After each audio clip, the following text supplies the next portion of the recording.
town manager's report, but I wanted to show them a visual. That's fine. Pass down, please.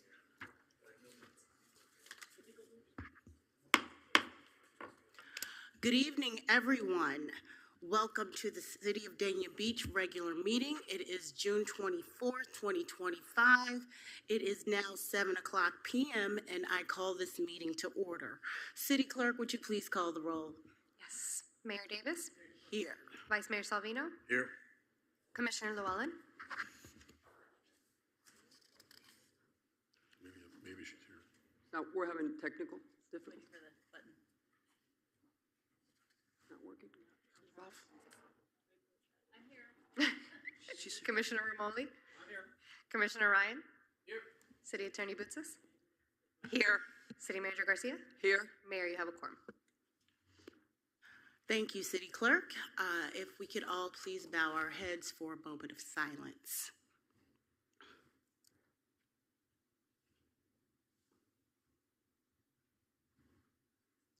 Thank you. Please stand for the Pledge of Allegiance.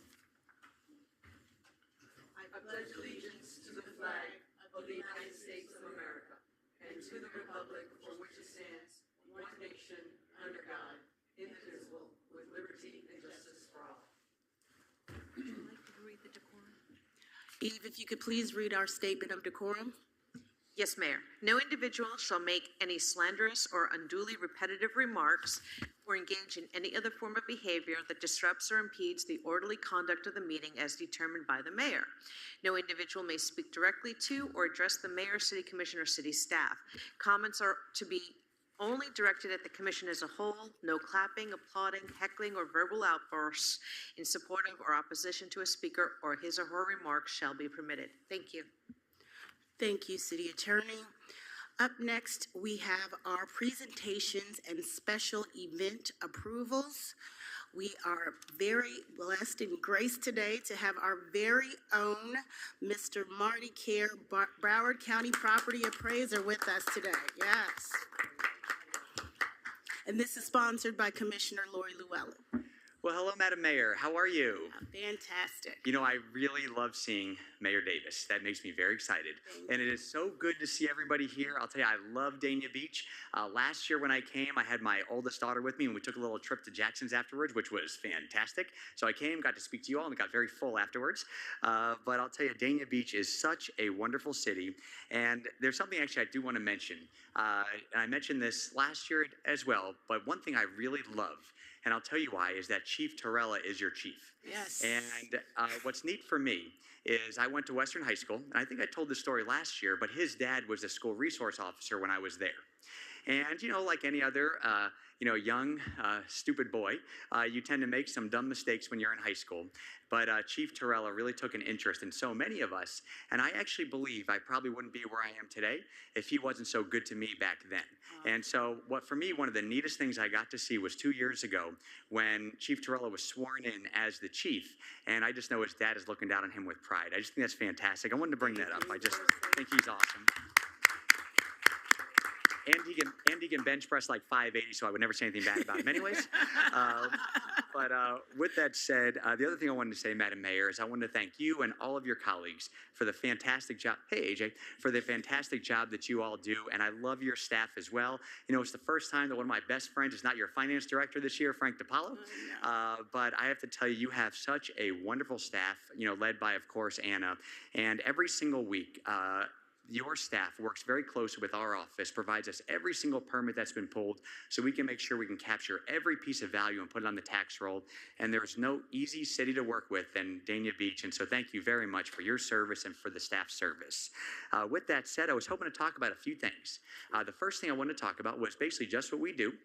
The second thing I wanted to talk about was where property values are. And you'll see they're rising once again, really because of a lot of new construction added to the tax roll. And the third thing I wanted to talk about that I talk about all the time is cracking down on fraud and putting people in jail who commit it. But before that, just for the residents, there are a few main functions to our office. The first function is we determine the value of every piece of property in Broward County for tax purposes, whether it's residential, commercial, tangible personal property, or centrally assessed property, which are railroads. And the reason that's important is because when somebody pays their property taxes, the amount of taxes they pay is a relationship between the value of the property that we set and the tax rate set by you all, the county commission, the school board, and all other taxing authorities. So the most important thing we want to do is just make sure we get it right. And as you know, Broward County is a huge place. More people live here than 13 states, the District of Columbia, and all U.S. territory except Puerto Rico. That's how big we are. And we appraise more parcels than exist in many states. And even though the people in our office do a really good job, their assessments are very accurate, mistakes can occur. Or maybe people have information about their property that we don't have that could help us bring down both their market and their assessed value, which would reduce their property taxes. And here's the way people can see what their value is. They can go to our website at bcpa.net and they can actually look at their property. They can also wait for the mail, trim notice that we send in the mail, the Truth and Millage Notice in October, and it'll show the value of their property for tax purposes. It'll show all the tax saving exemptions they're getting. It'll show the dates and times that you all and every taxing authority will be discussing their tax rates. And it'll show the proposed amount of property taxes people are going to be asked to pay for this year. And I always tell everybody, when you get that document, or if you go on our website right now, if you have any concerns about the value of your property, just call me by September 17th. If you're not getting every tax saving exemption you're entitled to, call me by September 17th so we can make sure when you pay your property taxes, it's only on your fair share of value and you're getting every exemption you're entitled to. And that kind of brings me to the second thing that we do. We give tax saving exemptions to people that qualify. And there are a lot of exemptions under Florida law that can save people money in their property taxes. The most important one by far is the homestead exemption. If somebody lives here in Dania Beach, it's their primary residence where they're registered to vote. If they don't vote, where the declaration of domiciled. If it's where their card's registered to, they get that very important exemption that'll do two things. It takes $50,000 of value off the tax roll. They don't pay tax on. It can save about $1,000 a year, but it really protects them going forward because every year after you have a homestead exemption, the value of your tax on cannot go more than a maximum of 3%. And it is so important right now because property values have skyrocketed since before COVID. So I always tell everybody, if you haven't filed for homestead exemption, do it by September 17th. It'll really protect you from drastic increases. There are many other exemptions. There are exemptions for seniors, for veterans, for people who are visually impaired, for widows. So please go on our website at bcpa.net, click on exemptions, and if there's something you're not getting, just give me a call by September 17th and I'll make sure you get it. The other thing, Madam Mayor, that I was hoping to quickly talk about was where property values are right now. And by the way, it's good to see you, Marco. Thank you very much. You know, it's kind of funny. So it says, like, where you are, it says Lori Llewellyn, and it says Marco there. I'm like, wait a minute, nope, that's not right. But but that's okay. I kind of like it, you know. So property values, once again, are, I'm sorry, I hope I didn't get anybody in trouble. I just thought it was funny. Is that oh, sorry, yeah. So it's, property values, once again, are increasing here in Dania Beach. They're increasing again because there's a lot of substantial construction that was added to the tax roll. So the first thing is if you took all the market value, basically all the residential and all the commercial value, and you put it on, I feel so bad that I brought that up. Sorry about that. I'm glad you did. Oh, thank you very much. So if you take all the commercial and all the residential property and you actually sold it on the open market, you would get a very large number here in Dania Beach. You in 2024, you would have got right about $7.9 billion. Fast forward just 1 year, the market value would increase more than $1 billion to about $9.047 billion. That's a 13.7% increase in market value alone. That's a big number. The taxable value is the very important value that you're actually going to be looking at, that you're going to set your tax rates on, which is going to determine the amount of property taxes that you're going to collect so you can provide great services to the people of Dania Beach. And in 2024, last year, the taxable value was right about $6.96 billion. Fast forward this year to 1 year, it's up to $7.866 billion, which is a 12.9% increase in taxable value, which is actually the highest increase in the entire county. But what's very important to note, thank you very much. Yeah, we'll give you a hand clap. What's very important to note about that is the vast majority of that increase is really new construction added to the tax roll. Dania Beach had about $524 million of new construction added to the tax roll, which is pretty incredible. The largest being a Spirit Airlines headquarters, put on at $127 million. And another thing that I think is very interesting, I think I read this correctly, the landing was a $53 million project, but that's actually houses all the Spirit employees. So just Spirit coming in and doing that added a lot of value value to the tax roll that's really bringing in a lot of property taxes. So what that means is if you keep your millage rate the same at 5.9998, that's your operating millage rate, you'll bring in an additional $5.39 million more this year than last year that you can use to provide great service to the people at Dania Beach. And again, what's really important to note about that is the vast majority of that is not being paid for by your actual homesteaded property owners because the value of their tax line couldn't go up more than 3%. It's really being paid for because of this new construction added to the tax roll that's bringing in tons of new revenue to Dania Beach to provide great services. When it comes to homestead exemptions, you have 5,684 homestead exemptions here in Dania Beach. You have 573 seniors who have a senior exemption. They save money. And you have 111 long-term seniors that pay no property taxes at the City of Dania Beach or the County Commission. And I just wanted to thank you for that because not every city has a long-term senior exemption. To qualify for it, you have to be over 65 years of age. You had to make under right about $39,000 a year. You had to have lived in your home for 25 years or more, and the value of your home had to be $250,000 at the time of the application. So what that means is when a senior qualifies, they save a lot of money for themselves, but there's not a whole lot of seniors that qualify, so it's not really a big hit to your budget. It's really nominal. And I love the fact that you all did that because not every city has done it. And I hope that every single city follows Dania Beach's lead because it's such an important exemption that helps our most vulnerable residents, but at the same time doesn't make it difficult for you all to operate. It's really a fantastic thing, and I just thank you for doing it. You also have 606 widows who receive an exemption. You have 156 American Hero totally permanently disabled veterans that pay no property taxes to Dania Beach. You also have an additional 95 veterans who get a pretty significant reduction. They're not 100% disabled, but they are disabled veterans. And you actually have 55 exemptions for totally permanently disabled first responders, which I think is pretty amazing as well. You also have, actually I said that incorrectly, I do apologize. You have one totally permanently disabled first responder that pays no property taxes. When it comes to single family homes, there are 5,464 single family homes here in Dania Beach.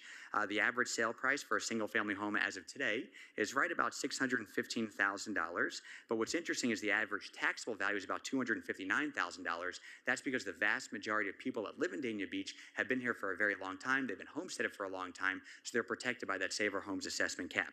When it comes to condominium parcels, you have 3,466 condominium parcels.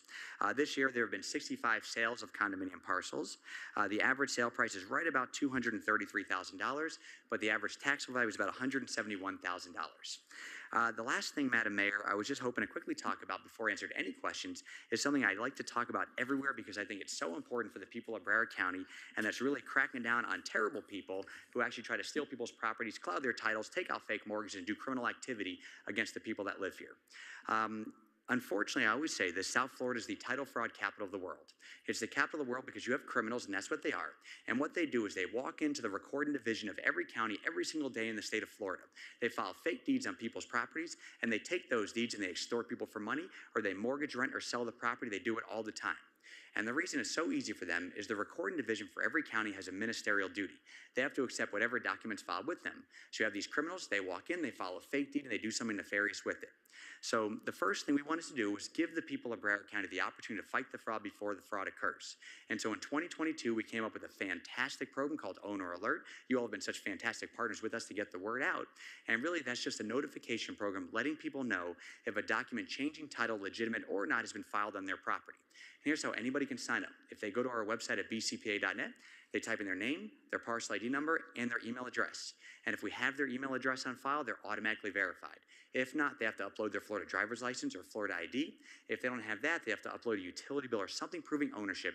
And then if any document, legitimate or not, is filed changing ownership, they'll be notified instantaneously so they can fight the fraud before the fraud occurs, make sure somebody can't cloud their title, steal their property, and do something really bad with them. We've had more than 300,000 Broward County property owners sign up so far, and in Dania Beach, almost 60% of your homesteaded property owners have actually signed up for our Owner Alert program, which I think is pretty fantastic. And that's only because you all have been such amazing partners in helping us get the word out to the people of Dania Beach so they can protect themselves. And for the people that haven't signed up, something that really important passed last year in the Florida legislature that all Democrats, all Republicans voted for, and the governor enthusiastically signed. And it basically exempted all information we collect for our owner alert program, somebody's email, their telephone number, even the fact they signed up. It's exempt from public disclosure, so that information cannot be gotten by anybody and can only be used by our office to alert somebody if there's been a title change to their property. So if anybody hasn't signed up, please do so. It's free to the public and it's there to protect your most important asset, your home.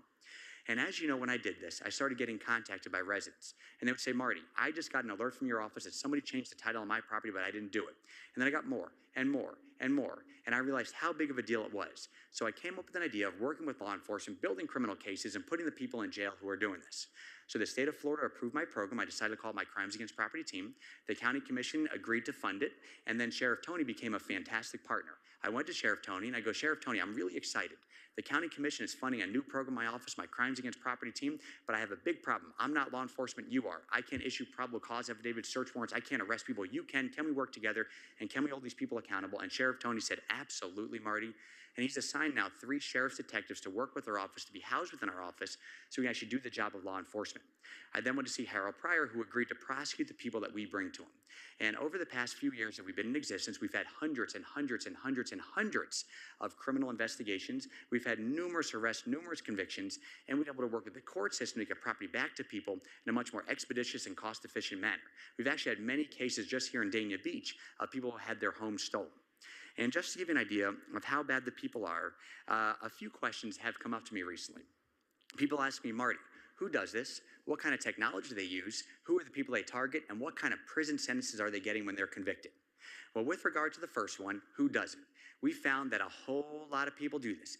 People of all different races, religions, national origins, people of high net worth, low net worth, of different occupations. Just about everybody does it. To give you an idea, just last week, a lawyer that we arrested last year took a plea deal for stealing a home in Cooper City. That was a lawyer that did it. And so what I learned about this is the people that do this are very, very smart people. They come up with very smart schemes. And what they do is they try to target the people that can best get away with it. And so I always tell people be very vigilant. If something looks too good to be true, if somebody tries to do something to your property and it doesn't look right, really question it, because you never know what their motives are going to be. The second thing people ask me is, what kind of technology do they use? Well, generally the technology is primitive. They walk into the recording division, they file a fake deed. We even had somebody who was on death row in Georgia, had a courier come to Broward County and file a fake deed on the property. We did not arrest or prosecute him because he has other issues going on over there, but it shows how easy it is. But now people are getting a little bit smarter, and their technology is getting a lot bigger. And let me give you a current criminal case that we have going on that really shows how smart the people are that are doing this. There was a property in Hallandale Beach that was owned by a person for a very long time. And one day, a title company in Hallandale Beach was called. And this lady said to them, you know what, I've had this property for so long, but my kids, they're in Michigan, and that's where my grandkids are, and I'm retired now, but I really can't afford to live there without selling my nest egg, which is this nice vacant parcel in Hallandale Beach. And the title company said, okay, we'll sell it for you, show us you own it. And she sent over some beautiful documentation, wonderful, really good-looking photo ID of her driver's license, passport. They had all the other information that really looked like she actually owned this property. But the title company was smart. And they said, well, we have to meet you in person. And she said, well, I can't meet you in person, but I can do it over Zoom. And they said, okay. So the Zoom meeting opens up. On one side, you have the title company. And the other side of the screen, you had this sweet, innocent lady sitting at her dining room table drinking coffee or tea. And she's talking about how much she loves Michigan, how much she loves her kids, how much she's going to miss Broward County, but how much she cannot wait to move there and to enjoy her golden years. But it just so happened that while they were on the Zoom meeting, every 30 seconds or so, she would do this with her hand. It was the exact same thing, and it just made the title company suspicious. So they actually contacted our office, we looked into it, and it turned out that sweet lady sitting at her dining room table drinking coffee or tea was artificial intelligence. So they are getting much, much smarter, and that's getting very concerning. The other thing people ask me is, who do they target? Well, we found they target just about everybody. And they target very expensive homes, they target bank-owned homes, they target just about everybody you can think of. But they love to target our most vulnerable people. They love to target seniors, low-income people, people with disabilities. They really like targeting people that don't speak English as their first language because they think they can best get away with it that way. And there's one case I want to talk about. There hasn't yet been a conviction, but there will be. That's like my guiding light, why I'm so passionate about this. Because let me tell you what they did. They targeted about a vulnerable person as you can imagine. Here are the two people involved. The victim was a senior who was severely mentally and physically disabled. He actually had the mentality of a 6-year-old that he had his entire life. The defendant that we arrested that's going to stand trial was a Miami-Dade law enforcement officer. And what really upsets me the most about this case is you have the most vulnerable person you can imagine that needs to be protected, and this person that's supposed to be protecting him is the one that's actually allegedly defrauding him. And here's what occurred. The victim lived with his parents in his home in Miramar, and they were his caregivers. He lived with them for a very, very long time. They passed on, they left their property to their daughter. She then became his caregiver, and then she passed on. And when she passed on, his neighbor of 2 doors down made a fake power of attorney. She then took that power of attorney and opened up a bank account in his name and in her name, with her being his power of attorney to make all the financial decisions for him. Money, for example, from the government for Social Security, everything was being deposited in that bank account. And she was allegedly taking that money and having a really good time with it. She allegedly got away with that. So she took it a step further, and she opened up a probate estate in Broward County Circuit Court to get everything from the sister into his name. And it went through the court system, the judge signed the order, and all of a sudden, everything now is in his name, including the home. The next thing she allegedly did was sign over his home to her. She then moved him out of it into a senior assisted living facility that was actually being paid for, I believe, by his Social Security disability. She then tried to take a mortgage on the property. She was renting the property, and she got away with that. And then she decided to take it even a step further. She made a life insurance policy in his name, making herself the beneficiary. He then passed on. She then got all of that money. Fortunately, though, during this time, Miami-Dade actually had an internal affairs investigation into her for other alleged wrongdoings. And they couldn't figure out how she all of a sudden had another house and all these new assets all of a sudden that she was utilizing. So they actually sent it over to Harold Pryor, who then sent it to our office. And our Crimes Against Property team, of course, with our Broward Sheriff's Office, opened up an investigation. She was arrested. She's going to stand trial. I believe she's going to be convicted, and if so, she's going to go to jail for a very long time. And the last thing, Madam Mayor, people ask me is, how are the prison sentences that people are getting? Well, some of the prison sentences are getting pretty large. For example, we had one case where a person used the court system to steal people's properties. He was filing quiet title actions in circuit court, basically lawsuits in circuit court, saying this senior or this bank or this person no longer wanted the property. The return of service would go to the guy's buddy who was in a mobile home in Hillsborough County, and he would say, oh, I represent that senior, that bank, that person. They don't want the property more. Put in this guy's name or his company's name. They stole many houses throughout Broward County. The ringleader was sentenced to 8 years in state prison, followed by 10 years probation. If he violates his probation, he goes to jail for life. And then even recently, one of my favorite judges, his name is Judge Odom. I'm not sure if you ever met him. He's a fantastic judge. He's about as qualified as they come. He actually presided over a criminal case, a jury trial, from a guy who stole a property from a senior in Tamarack. He was found guilty by a jury of his peers, and then Judge Odom sentenced him to 15 years in prison, which I was very happy about, because I want these people to go to jail for a long time, because they target people that are so vulnerable that need someone to fight for them. And so I hope that everybody out there, if you haven't signed up for our Owner Alert program, please do so. It's there to protect your most important asset. I would love to see 100% of homeowners here in Dania Beach signed up.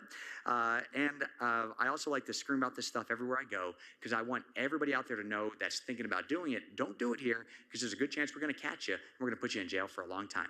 With that said, Madam Mayor, I've had like 5 cups of coffee, 2 Red Bulls, and a Diet Coke, so I'm a little wired. I tend to do that every day, so I'm wired every day. But does anybody have any questions, anything I can answer?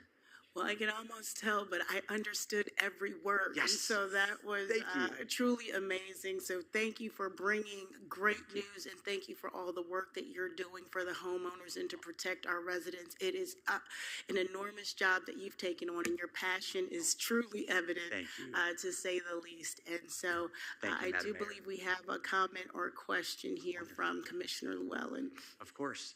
And I was going to say, for me, the one thing I know for certain is if politics doesn't work out, I'd be a great auctioneer. That's like my backdrop. Yes, So absolutely. 100%. Well, thank you very much. 100%. I think I Yeah. say that every Appreciate- year to you too. It is true. And thank you for sponsoring to me Of to come course, say, Lori. I appreciate absolutely. it. I enjoy having you here every time, Marty. Thank you very much for taking time out of your busy schedule to come and explain to everybody, to educate everybody, and make sure that we all know, especially we're in budget season. So I think it's really important to bring the information you bring to us about the different property values and all of that, so that we know where we stand. Thank you. And it definitely helps, and that's why you have an open invitation to come every time. So Thank you very much. and happy birthday, a little. Thank you. I really appreciate that. It's as you know, my birthday is a McDonald's bonanza, and it's awesome. But I really appreciate it, Lori. Thank you. Any other questions? Seeing none, thank thank you you. again so Oh, much. Thank you, Let's, Madam Mayor. give him Bye, a round of everybody. Have a applause. great day. Thank you, Martin. Thanks so much. What a fantastic presentation. Up next, we have another fantastic presentation, item 3.2.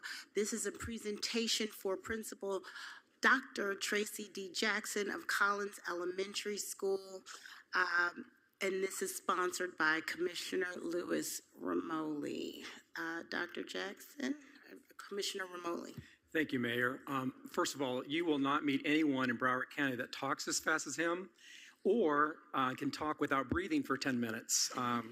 Marty is incredible. And there's so much information, and I urge everyone, if you've not spoken to anyone from his staff, please do so. If you have any questions, they're incredibly informative, and they take the time to really answer all your questions. So thank you, Marty. And Scott, I saw Scott back there. I think he was with him as well. Thank you all very much.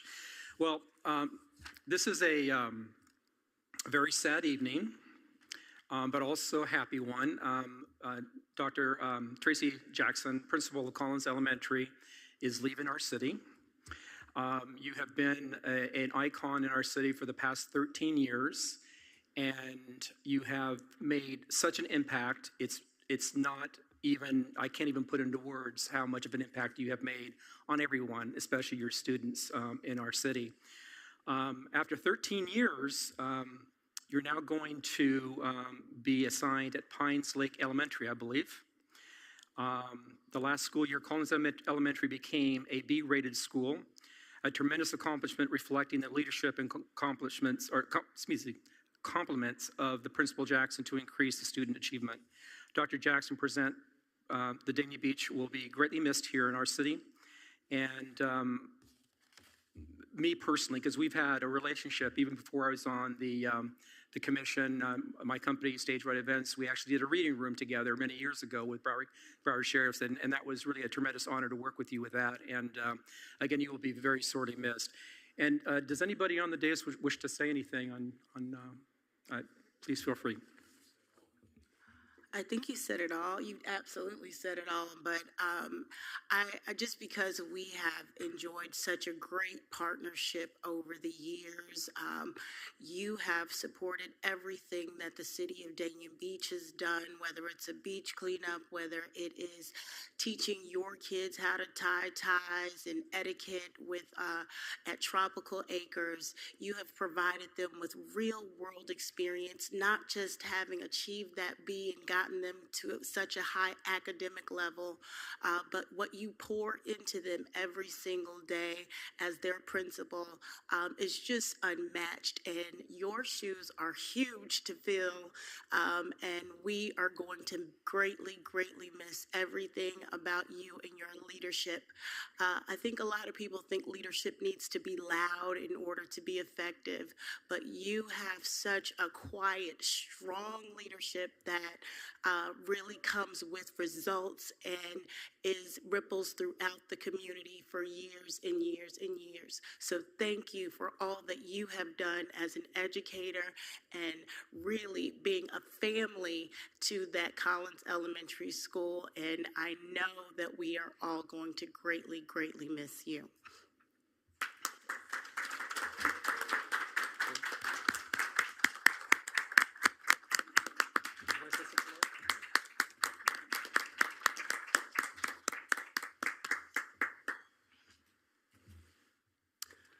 Commissioner Llewellyn. Commissioner Llewellyn. Hold on. The mayor actually stole some of my thunder there. The quiet strength, that is the one thing that your students truly respect you. And to watch you, we just were at the award ceremony not too long ago, and there were a few kids that were acting up and weren't really listening, and all she had to do was stand over by the microphone, and everybody got quiet. It was very impressive. So you are somebody that we will all truly, truly miss. Your students will miss you, but I know you're going to do a fantastic job at your next school, and they are going to appreciate you as much as we do. So that's all. Thank you.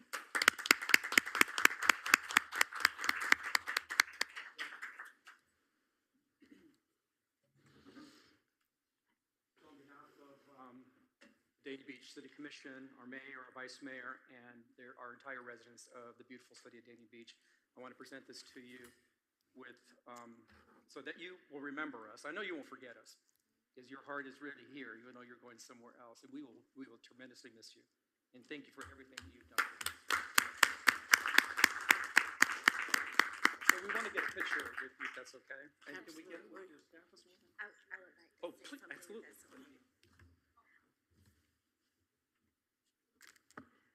To Mayor Davis, City Manager Anna Garcia, and the Dania Beach Commission, thank you so much for all of your support and everything that you have done in order to make Collins Elementary School a stellar school in Dania Beach. I humbly accept this with gratitude, knowing that a leader is only as great as the people who work with her or him. And tonight, I have my assistant principal, Mrs. Maureen Keenan,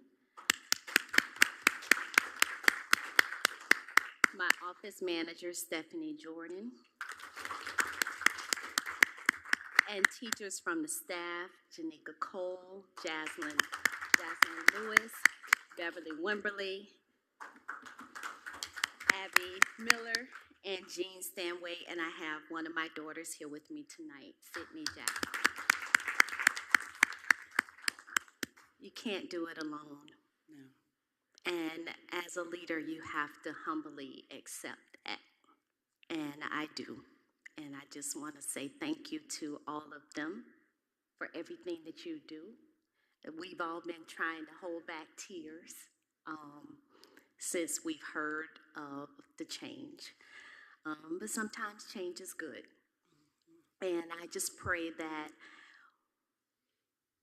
your support of me has helped me to leave some form of a good legacy here. A great legacy. Because I really do want kids to learn, and I want them to be good citizens, and I want them to be good leaders, because that's what the world needs now. Scholars, citizens, and good leaders. Yes. Thank you all so very much.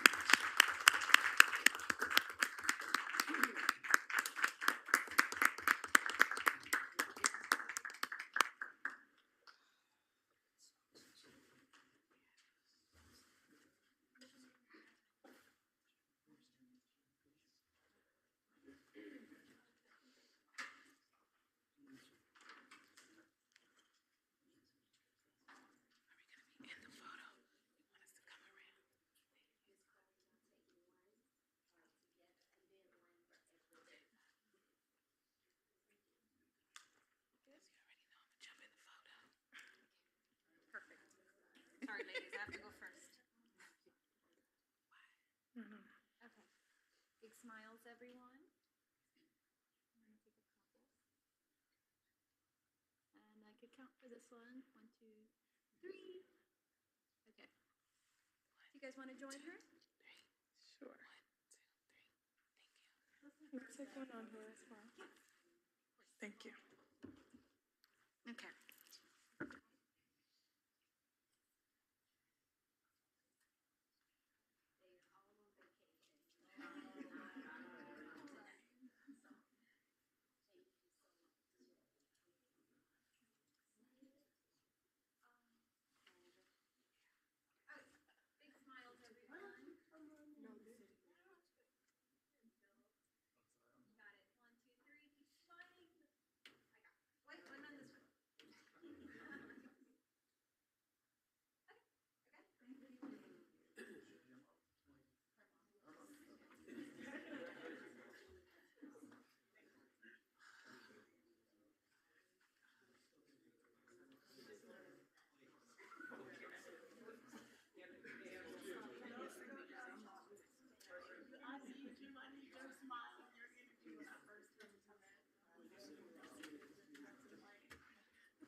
city manager would like to say a few words, so we'll, Thank you, Madam Mayor. yeah, you can just, for a second, hold on. Principal Jackson. Thank you, Madam Mayor. Yes. Thank you. In the 35 years that I have spent in municipal government, I have worked with dozens and dozens of schools and a multitude of principals. But I have to say, Principal Jackson, that you set the standard. Your passion, your genuineness, we want to be on your team. And I just told you now, is there any way that we can veto this so you don't leave us? Because like the mayor said, these are very, very difficult shoes to fill, and you have set such a standard, and we're going to miss you greatly. God bless you, and we will never forget you. Thank you. And you're always welcome back. Always. Thank you, and thank you, Commissioner Ramoli, for bringing that presentation, that heartfelt presentation. For me, it's always the community and things, our relationships that we have with our community that are the most meaningful. So thank you for that as we move on to the next item, 3.3, in which we have our advisory board reports. Do we have someone from the Green Advisory Board? So we don't have anyone from Green Advisory, but I'm going to present Marine Advisory. Definitely a tough act to follow, but good evening, Mayor, Vice Mayor, Commissioner, City Manager. So I have Stacy Brown that's going to give an update on the Marine Advisory Board. There's Stacy, yes.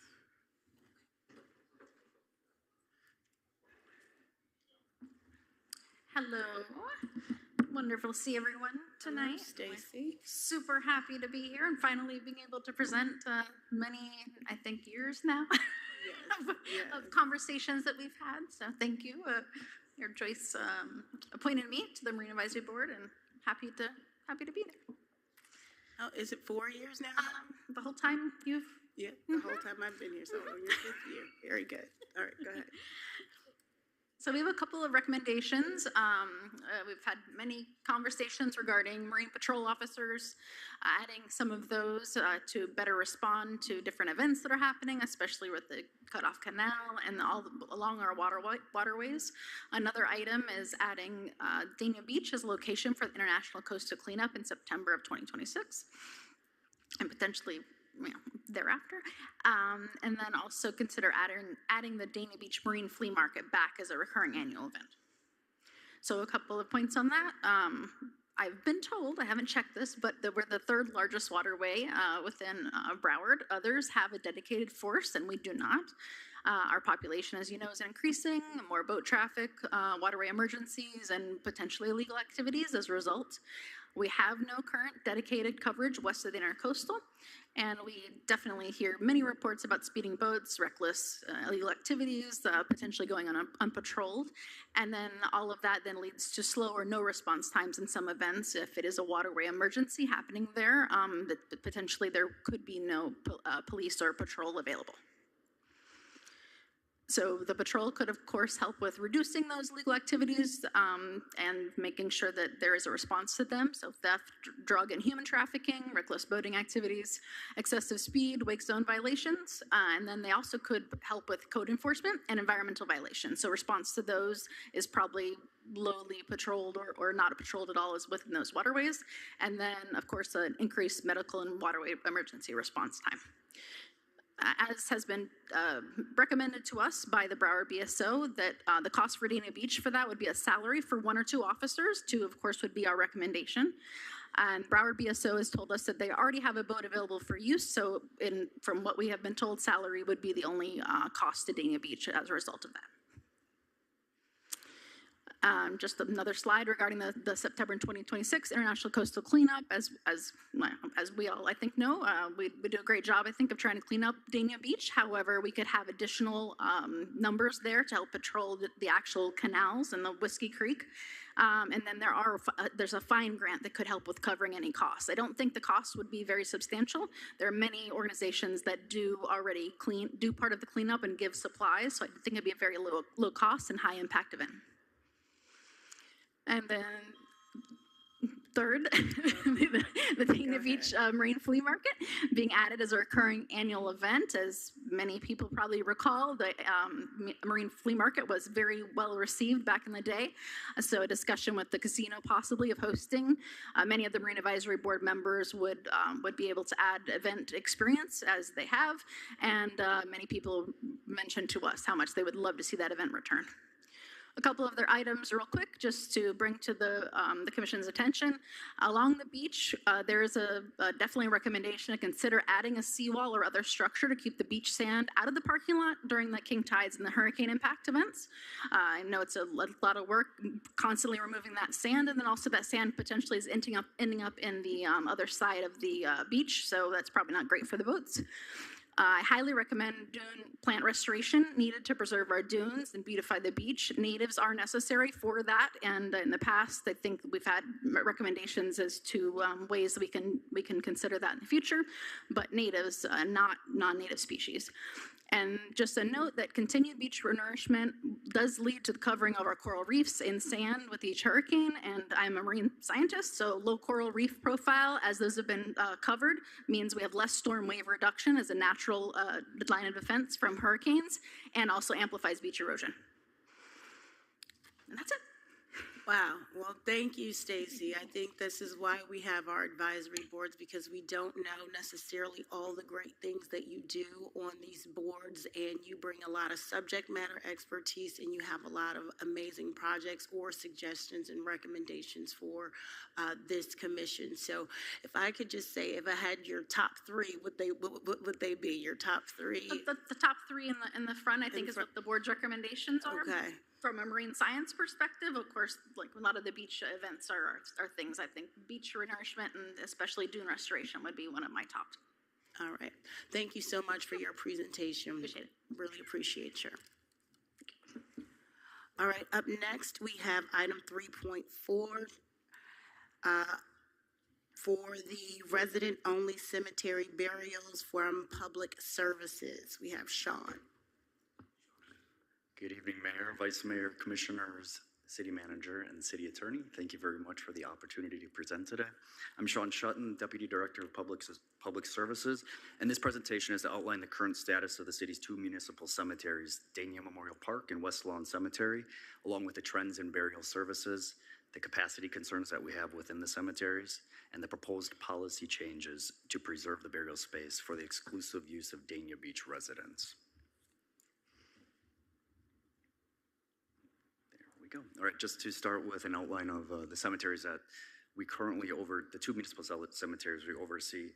It's the Dania Memorial Park located in blue and the West Lawn Cemetery located in pink in the map above. Just for location purposes, that's Sheridan Street to the south, Sterling Road to the north, Federal to the east, and I-95 to the west. Currently, the burials are allowed for residents and non-residents alike, and all the city collaborates with licensed funeral homes for the burial services. Now, what we've seen recently, especially in the last 2 years, is that there's been a significant increase in burial services for non-residents, and that's where the concern comes from. Now, we don't know the reasons, but the possibility is that there's limited availability of burial plots in South Florida in general, the rising prices, especially those in private cemeteries, and Dania Beach's location is easily accessible here in South Florida. I'm going to go forward and show the trends that we've observed in the burials over the last 2 years. While the data set is small, it does show that there has been a significant increase year over year from 2024 to 2025 in those burials. As we can see, first of all, the remaining plots are limited at 1,450. At this time, last year, we had a total of 105 burials, and so far, year to date in 2025, 145 burials. And as the plot indicates, there's a significant portion of those burials going to non-residents, as indicated in the yellow sections. And that's where the concern ultimately arises from. Possibly one of the reasons why we are seeing that increase is related to the costs of our services. Now, there's multiple different services. This bar graph will illustrate those services on weekends for adults, and the different types of services are proportional across all of our observed I'll call them peer cities of Deerfield Beach, Fort Lauderdale, Hollandale Beach, and Pompano Beach. Currently for the city of Dania Beach, the resident amount is about $1,700 for those burial services. Compared to Deerfield Beach, it's relatively similar. However, when you look at Fort Lauderdale and Hollandale Beach, as well as Pompano Beach, those resident services are much more costly. And similarly, those non-resident services, that's where we're seeing the largest amount of increases. Here in Dania Beach, it's approximately $4,000 for that service. And in Fort Lauderdale and Hollandale Beach, it ranges from $5,000 to $6,000. So that could be leading to that increase in burials. One thing I'd like to note is that Deerfield Beach does not have a cost associated here for non-residents. They currently restrict burials, so just to their residents, unless very specifically there is a close family member who currently is buried in that cemetery. So what would we like to do to provide the Dania Beach residents with an exclusive service? I'm going to ask to propose two changes. First is to limit the cemetery burials to verified residents only, and that would ensure that the residents maintain affordable burial services and helps protect the future capacity. We would do that by verifying with the individuals who live in the household through state-issued IDs, birth certificates, and those who actually reside in that household. And second, we would like to exclude the family members of non-residents from eligibility. And while it may seem restrictive, we did a comprehensive review of all the other city services, city departments that we offer resident-based privileges to relatives. And the city itself does not really allow those resident-based privileges to relatives, and that includes services like beach passes, as well as facility rentals. And we did that across all departments: community development, CRA, Parks and Rec, so on and so forth. One of the reasons that we do want to restrict this is there have been significant verification issues with non-resident family members. In fact, we have recently had a case of fraud from a funeral home that resulted in us getting a $13,000 refund through a BSO investigation. And therein lies the problem. It's just so difficult to verify those non-family members. All right, so ultimately the increased demand to limited capacity, the time to act is now. The cemeteries are running out of space, and as the most affordable and accessible in the region, we do believe within 5 years we will have no more capacity at the current rate. And then to preserve the burial availability of our community, we are requesting consensus from Commission to move forward with drafting a resolution and ordinance amendment for the points that I highlighted above. Thank you, Sean, for that thorough presentation. Vice Mayor Salvino? Yes, Sean, I understand where you're coming from in that. Fortunately for me, I purchased family spaces for all my family already, and some of them are not Dania Beach residents. They've, when they all want to be buried next to their mother, or they want to be next to their sister or their brother, and that's the way ours are set up.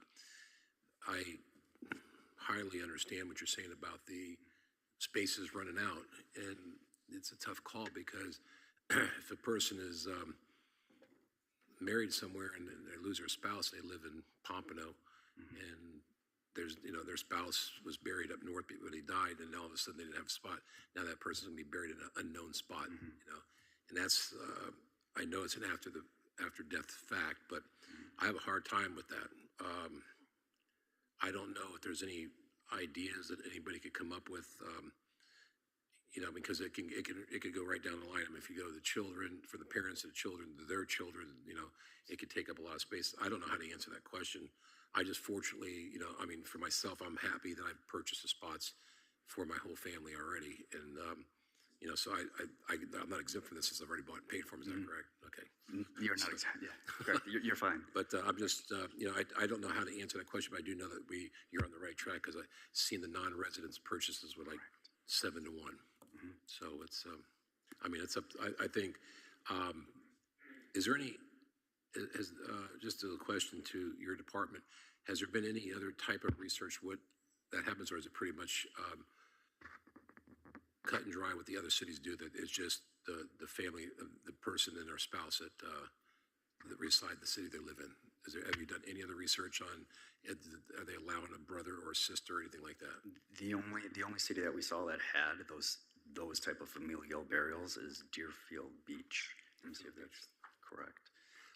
Yeah, but it was based on if they currently were buried in the cemetery. You know, city manager, you know, this is a question I have, you know, for money-wise. You know, my wife is buried in the crypt you have there, and we've got them all in there.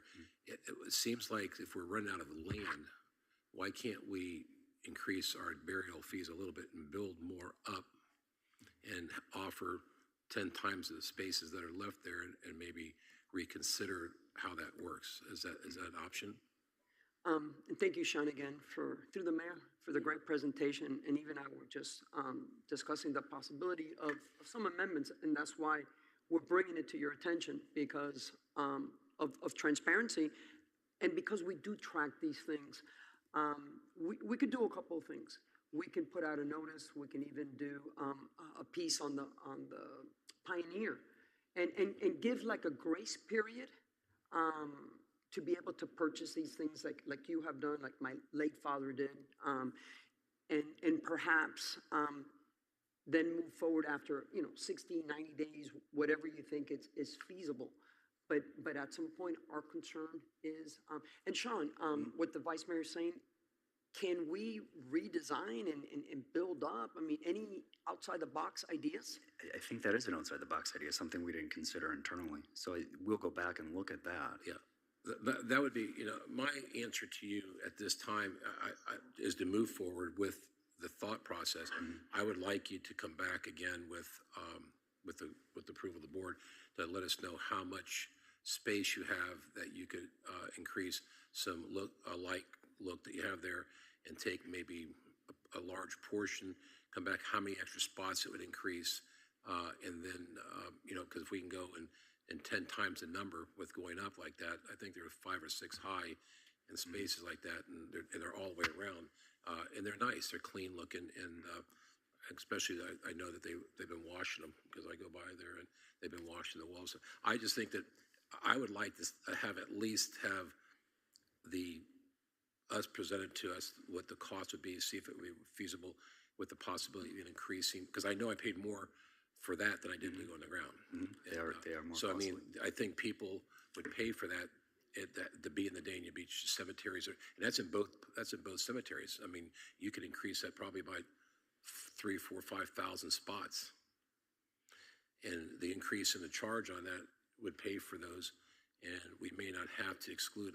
I have a hard time, because my family's tight. I'm not sure everybody else is. I'm sure there's a lot of other ones that are like that. To exclude, a husband and wife and a child that gets killed in a car accident or something like that, and the child happens to be, 20 years old in college and not residing in the city as I mean, I know that's not what it is, but I mean, something of sort like that. You know what I'm saying? So I'm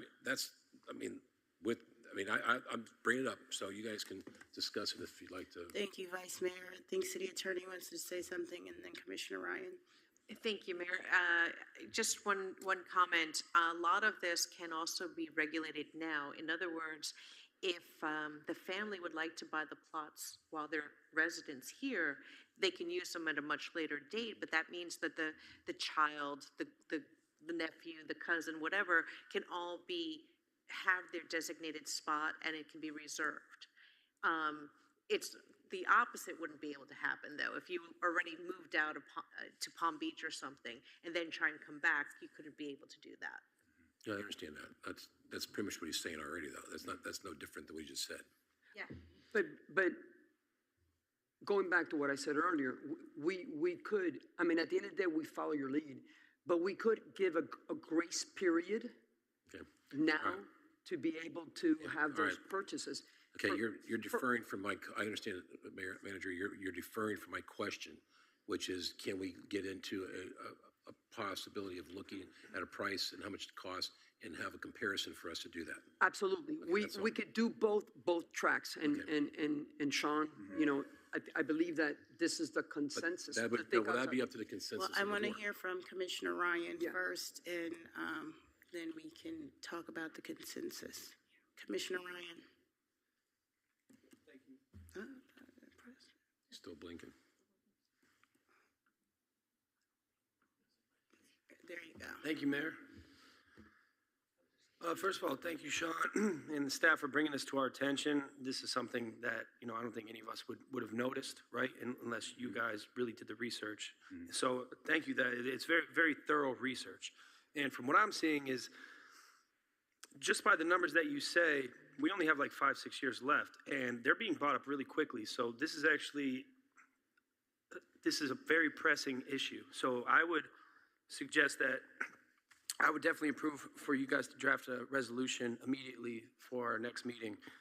So we can wrap this up right now, because now all these spots can be bought up as we're talking right now. And especially if we even make it publicly noticed. I know this is a public meeting, but if we put it on blast, then everybody's gonna wanna see it, and people in Fort Lauderdale wanna buy it. And we're not excluding anybody. If you live in Dania with your whole family, I live with my wife and 2 kids, one on the way, right? So if I wanna buy 5 plots right now, I can. And my kids scatter about, go wherever out the country, they still have a plot for them. So you're kind of preparing for your future when you purchase a cemetery plot. It's not like, oh, by the way, I'm going to die. My husband's buried in Dania, so let me try and get in there now.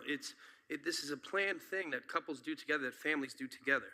So I make a motion to pass it for the city to create a resolution so that we can review it with staff individually, one-on-one, and then bring it to us for first reading and then second reading, because this needs to be done as soon as possible, if you ask me. I definitely understand where Commissioner Salvino's coming, but we're going to talk about hiring consultants and appraisals and architectural designs, and we're just kind of getting in the mud there. I think we could address that after the fact, but I think right now we really need to draft a resolution to limit it to only residents for the time being. Thank you. Thank you, Commissioner Ryan. Commissioner Romoli. It's really not doing it for me this time. It really isn't. All right. Thank you very much. I just have a question that my family has chosen cremation, so this doesn't really apply to my family. But I'm curious with the idea that Vice Mayor Salvino suggested about going up, is there any difference in people's thoughts and religion, whether you're buried or you're in an above ground burial? I don't know if there's a difference, because again, like I said, we have chosen cremation, but I'd hate to go through the expense of building up and providing a lot more availability when people don't feel like that's appropriate for them, that ground burial is what they want. So just keep that in mind. But I also think that Commissioner Ryan is correct. If the word gets out, these are going to go very, very fast. And so we may not have a lot of time to think about this. But. Thank you, Commissioner Romoli. Back to Vice Mayor. Thank you, Mayor. I hear what you're saying, but first of all, the cremations are already put into those spots over there that they already have built. I don't know if you're aware of that or not. Okay, so there is cremation spots for that, number one. The other thing is, if somebody is married today and they can only afford to bury their spouse, and then they don't become a Dania Beach resident until they move to their kid's house, in Fort Lauderdale, and then they die, and the kids go, I want to bury them next to their mother or their wife. Now you can't buy it. So I understand everybody's concern. I don't know what's so tough about by July 8th meeting. You want to bring it up to vote at that point. Why there can't be a discussion on what's going on? First of all, you've already got the plans that you've already built those things. Those plans are available. I'm sure that you've already have the spots that you've made. You've made 2 of them over there already. All you got to do is use the same blueprints that you have. I don't think the thing's going to change. You have the land, so you're not buying the land. You're going to purchase that. You're going to sell those to the people, which is going to then pay for that. And then you're offering an opportunity for the future to people that are not pressed, that people that may not have the money to buy, to families that can't afford it to go out and buy 5 or 6 at a time. And so but whatever the consensus is, I'm voicing my opinion on how I think it is. And to me, it's not only we're in the city, we're a business, and the business is that we need to provide the opportunity for the residents that are out there to be able to do at little to no cost to the city. And I can't, unless you can tell me it's going to be that much different by selling those spots, not having the plans and not providing the land that's there, I question that. So I would just say the spirit is that we'd make it a benefit for the residents only. And it was mentioned a few times that that's the case. The issue that we're having is the non-residents. yeah, I'm aware of that. I mean, I understand. I would like it to be residents only or residents immediate family type of thing. That's where I'm catching. And like I just provided with the scenario that is the husband moves out and moves to Fort Lauderdale. He wants to come back now. He can afford it with his balance of his saved Social Security. And now he's not a Dania Beach resident. He can't buy a spot. And that would bother me. You see what I'm saying? So these are just little, I mean, it's going to come back. Let me tell you, the consensus is here. We're here to go with the majority. My vote is what I said. If they want to go with anybody else's, we go with the majority. That's all. I just want to say I think you brought up some very, very valid points there, Vice Mayor, because, you know, some people are in a position to plan for their families and to provide and have that situation financially available to do them and to have that decision. But there is truly a urgency to move forward. So I'm looking for more subject matter expertise as far as if we can address Vice Mayor's concerns about you know, making sure that we can provide for all Dania Beach residents and people who wouldn't just come in and buy all of the, you know, plots right away. And so I know that the city attorney has something, but I really understand that there is the need to move forward. So if you could add a little bit more, shed a light or try to find a solution in there, I would be looking for something like that. Candido? Yes, thank you, Mayor. Candido Sosa Cruz, Deputy City Manager. And I think I have a solution, Vice Mayor, for what you're suggesting that could work out for both sides, Commissioner Ryan and yours. I think we could come back in July with the resolution on what we're proposing as far as keeping the non-residents out. At the same time, work out what we could do either to build up. Unfortunately, we don't have extra land on the cemetery, but if there's a way that we could build up, we could come back and possibly open that up to former residents, and at least we know we're getting that additional space. But if we realize we do all this legwork and that we hit a dead end, at least we already locked in the current residents, and it's a win-win for everyone. Great idea. Have consensus with that, or we have still more discussion? Vice Mayor? Candido, I think your option was good. I mean, that we could move forward with the with the consensus of, preparing and changing and go for that, with the promise that we would come back and analyze it at a different time where we can amend it and go back at a different point and open it back up again if it's feasible in the city commission vote. Is that fair enough? It's fair for me. Hold on. Commissioner Llewellyn. I was just going to say, if there is going to be a first and second reading, first reading could be done on July 8th, and then we've got 6 weeks until the next meeting. So there could be a lot of research done during that time period to bring back so that we could have that. So I think that's fair. All right, so we have consensus to move forward as it is right now and then bring back some of those suggestions from and implement those from the Vice Mayor. City Attorney? Just one last thing, we can look at perhaps some exceptions, like if your spouse is already buried there, perhaps, and you're no longer a resident, perhaps you can also be buried. That may be an exception to the rule that we could look at. Excellent. All right, with that, thank you, Sean, for that very thorough and very much needed conversation and bringing that presentation forward. Next, we have a request for approval for St. Ruth Missionary Baptist Church 117th anniversary.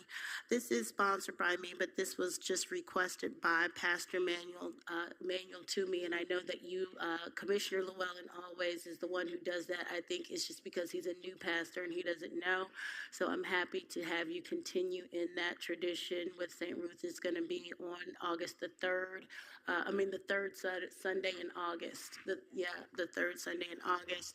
So if you'd like to continue with that, please do. I just wanted to make sure that it got done because he came to me directly. Okay, so you knew that he had asked. Okay, great. She's always on that one, so I just wanted to make sure that we anniversary of St. Ruth Missionary Baptist Church. Next, we have a special event application. I apologize. You also have the Juneteenth Day yeah. proclamation, and you need consensus. Yes, do I have consensus for the proclamation for Juneteenth? All right, thank you. And St. Ruth? Yes, all right, we got consensus for both items. Thank you, Elora. And then I will move on to item 3.6, special event applications for both the Rita Crockett Beach Sports Academy Festival event on June 28th. At 10 o'clock, I believe that's coming up. And then we also have the Lululemon grand opening weekend at Dania Point. Do I have consensus for both of those events? I have unanimous consensus for both of those events. Next, we will move on to proclamations, and I have the Juneteenth Day proclamation to read to you this evening. Whereas September 22nd, 1862, President Abraham Lincoln issued the Emancipation Proclamation declaring that day as January 1st, 1863, as all enslaved people in the rebellious states would be thenceforward and forever free. And whereas it took almost 3 years of conflict and loss to bring about the end of the Civil War and ratification of the 13th Amendment to the United States Constitution in December 1865 to officially end slavery in the United States. And whereas the news of freedom disseminated gradually throughout the nation on June 19, 1865, Union soldiers arrived at Galveston, Texas with news that the Civil War was over and announced freedom to some that last enslaved people in the United States. And whereas despite 160 years of the abolition of slavery, there remain economic, institutional, and social barriers for Black people in America. And whereas June 19th or Juneteenth is nationally recognized as a national freedom holiday commemorating the abolition of sanctioned slavery, and whereas we celebrate Juneteenth, let us recommit ourselves to the work of equity, equality, justice. Remind ourselves of the centuries of struggle, courage, and hope that have brought us to this time of progress and possibility, and ensure that the events of 1865 are not forgotten. Now, therefore, on the behalf of the City of Dania Beach Commission, I, Mayor Joyce L. Davis, Mayor of the City of Dania Beach, do hereby proclaim June 19th, 2025 as Juneteenth Day in the City of Dania Beach, Florida, and do encourage our citizens to observe Juneteenth as an opportunity to reflect, rejoice, and work toward a brighter future as we continue to address racial injustices in our society today. Thank you. Thank you.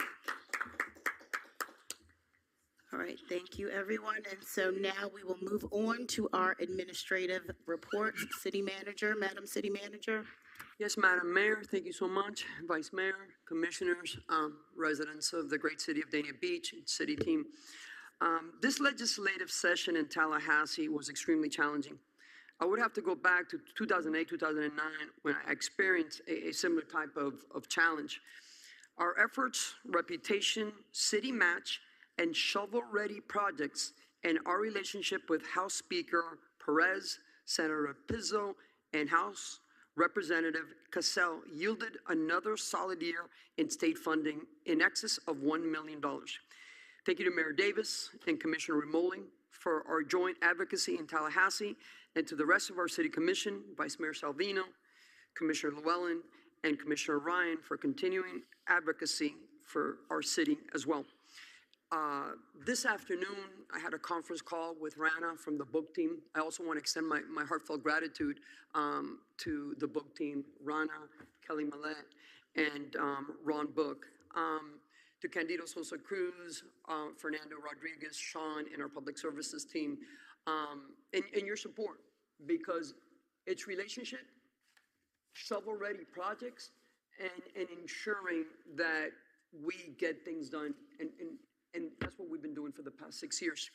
So Dana Beach Northwest 2nd Street drainage improvements, we requested $835,000 with a 50% match. We are in the budget for the $835,000 with the city match. Dana Beach Northwest Southwest 1st Avenue water main replacement. We are in the budget for $175,000. All this, as we speak, is in the governor's desk.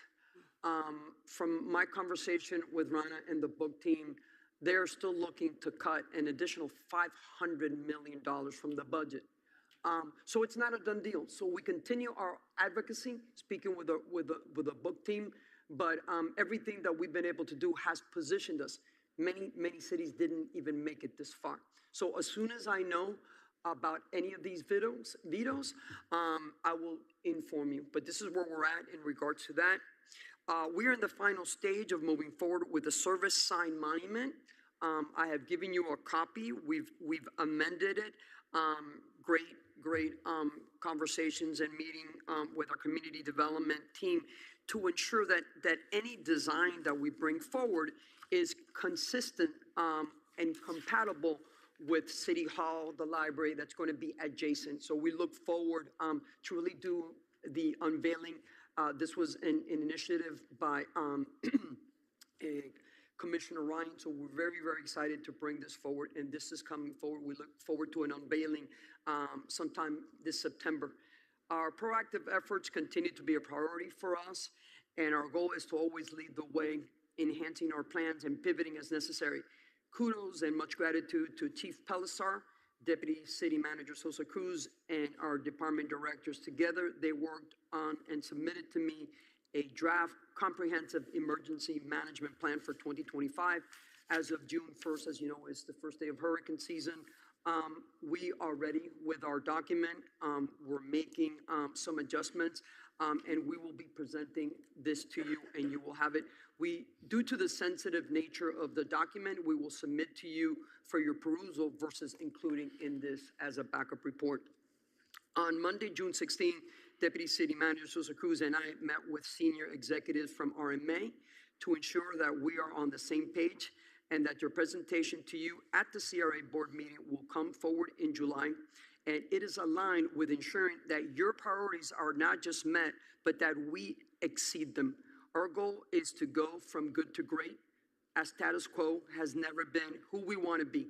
Economic development via recruitment of new businesses, enhancing and growing existing businesses, and the revitalization of US 1 and the Dana Beach Boulevard corridors, and ensuring the patch becomes the best version of itself, maximizing resident use and enjoyment were some of the areas of discussion. We look forward to this presentation at the upcoming CRA meeting. Our first core conversation meeting of the year occurred on Thursday, June 12th at Frost Park. Our senior team and elected officials were present. I'm very grateful to Mayor Davis, Commissioner Llewellyn, and Commissioner Romoli for being there. And what I'm really proud about is that the residents are so happy. They want more drainage. They want us to invest in our parks. They trust us and they see what we're doing. Can we get a third version, a third phase of the Southeast drainage?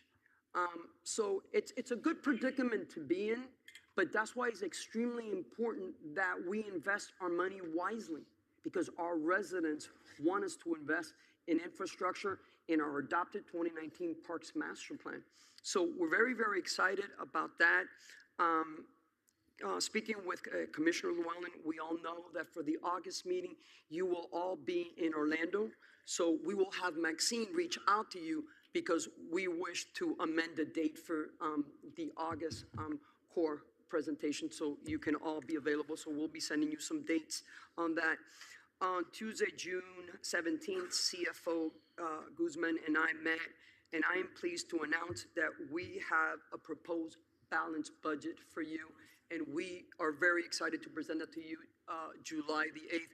We could not have done that without the hard work of all the department directors, the deputy directors. I mean, this was really nonstop, nights, weekends. But I couldn't be more proud of our CFO. Our deputy CFO started yesterday. Barbara Trinka, who is here. Barbara, come up real quick, Barbara. We have the strongest management team, humbly speaking, with Candido and myself, and seeing the work that Jamie is doing, but not only to bring a seasoned 20-year executive in finance, but then on top of that, she's a Dania Beach resident, ladies and gentlemen. Barbara, come on up and say some words, please. Good evening. It's a pleasure to be here. Barbara Trinka, Deputy Finance Director. Thank you so much for having me. I am a very proud Dania Beach resident, and I'm just really thankful for the opportunity as well. And such a great team from the minute I walked through the door, just welcoming and just so gracious. So I'm so excited. Thank you. Welcome, Barbara. Welcome, Barbara. It's just fantastic to be able to bring a veteran. And if you're talking about sports and comparing Barbara to sport, it's like being able to get that free agent or that #1 pick. And, you know, she was right there as a deputy in Hallandale, and now we brought her back home. So we're very, very excited. As you can see in this backup, there's more than 66 major projects going on citywide, and all the minor projects that you would see day to day. And today we had a really great team meeting with the deputies, the directors. We honored Linda Gonzalez as really the architect of this negotiation, and Willis Washington, the president of our union. It's seamless, one city team, and with your support, we couldn't have done this. And this concludes my report. Thank you so much. Fantastic. Report, City Manager, City Attorney. Good evening, Mayor, Vice Mayor, and Commissioners, and everyone in the audience. Just one quick item. Former Mayor Tamara James would like to visit the gym under construction that will bear her name. I told her I would raise the issue on the dais and bring back all the details at the July 8th meeting, consistent with our policies, including the hold harmless and the list of persons that she would like to be with her and take pictures of the facility as it's being constructed. Thank you, City Attorney. Does that conclude your report? Yes, it does. Thank you very much. Next, we have our item 6, which is our public safety reports. Oh, City Clerk. Oh, City Clerk. I'm sorry, City Clerk. We have items. I deserve that. I deserve it. I have too many addendums this time. Now, City Clerk, if you please give us your reminders. Thank you, Mayor. Your next meeting is July 8th at 6 p.m. with your CRE board meeting. And then following that, you have your 7 p.m. City Commission meeting, and that will be your last meeting before your summer break. Well, that was news that we needed to hear, City Clerk. So thank you very much. And now we will bring up our public safety reports, and we now know that we have an even bigger hero who has a great father, which is always a great thing, Captain Jason Tarala. Thank you. Good evening, Mayor, Vice Mayor, Commissioners, City Manager, City Attorney, City Clerk. I know Mr. Kerr is not here. He left to go home, but I do want to take the time. Hopefully he's listening. That was very nice of him, what he said. He always says that every time I see him, he always makes mention of my father, and the way my father had such a relationship with him, and my father helped him throughout his high school years.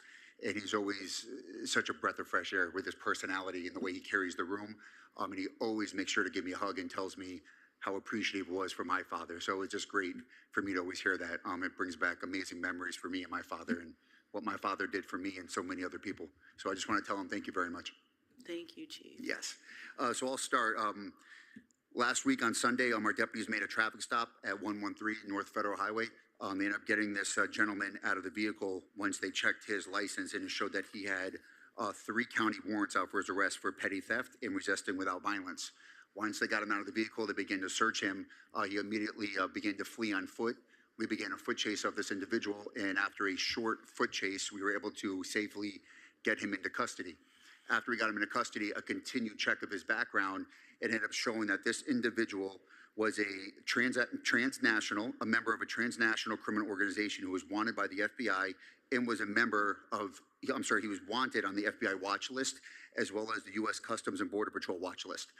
We notified the federal government, the FBI and Customs actually came out that night, took over their federal investigation, and federal charges are pending on this individual. So it was a great arrest getting this individual off the streets. Huge.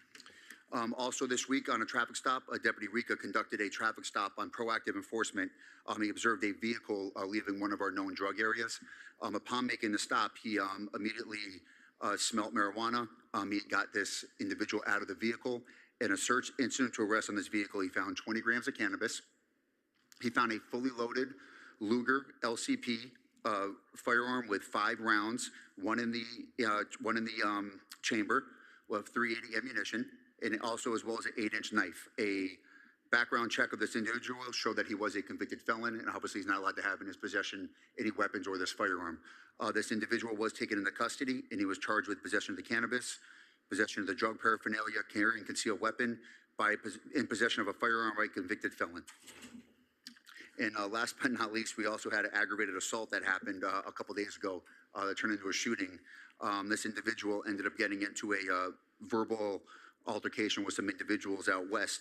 And in the course of this argument, this individual decided to take out a firearm and threaten these individuals.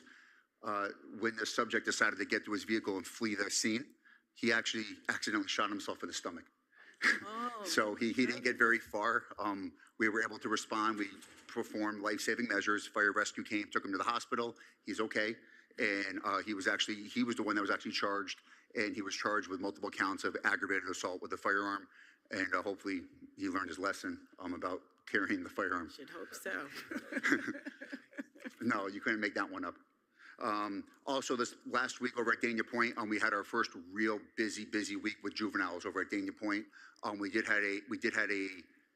have a much higher amount of juveniles on the property. Our deputies worked with Hollywood Police Department, and we got them off the property. We got with Dania Point management for the upcoming next couple weeks, and we're going to increase the law enforcement. They're going to pay for it. We've already worked it out with them. So we have different tiers of where we have the staffing, and we're going to go to the next tier to have more staffing on the property. And we're also going to call in our CST team for Saturday night as well to address the issues that we dealt with last week. We had about 150 juveniles showed up on property. That's the most we've had in probably 5-6 months. So we don't know. They were not, none of them were Dania residents. So it possibly came from a social media post. It's possible, but we'll be prepared for this week and coming up in the next couple of weeks. We'll definitely have the increased presence. If we see them, we'll get them right off the property again, and we'll work with Hollywood PD like we've always have done. And last but not least, we're getting ready for 4th of July. I'm working with Hollywood Police for their fireworks show. And what we'll do is that we'll have our deputies positioned throughout our city, like I mentioned before.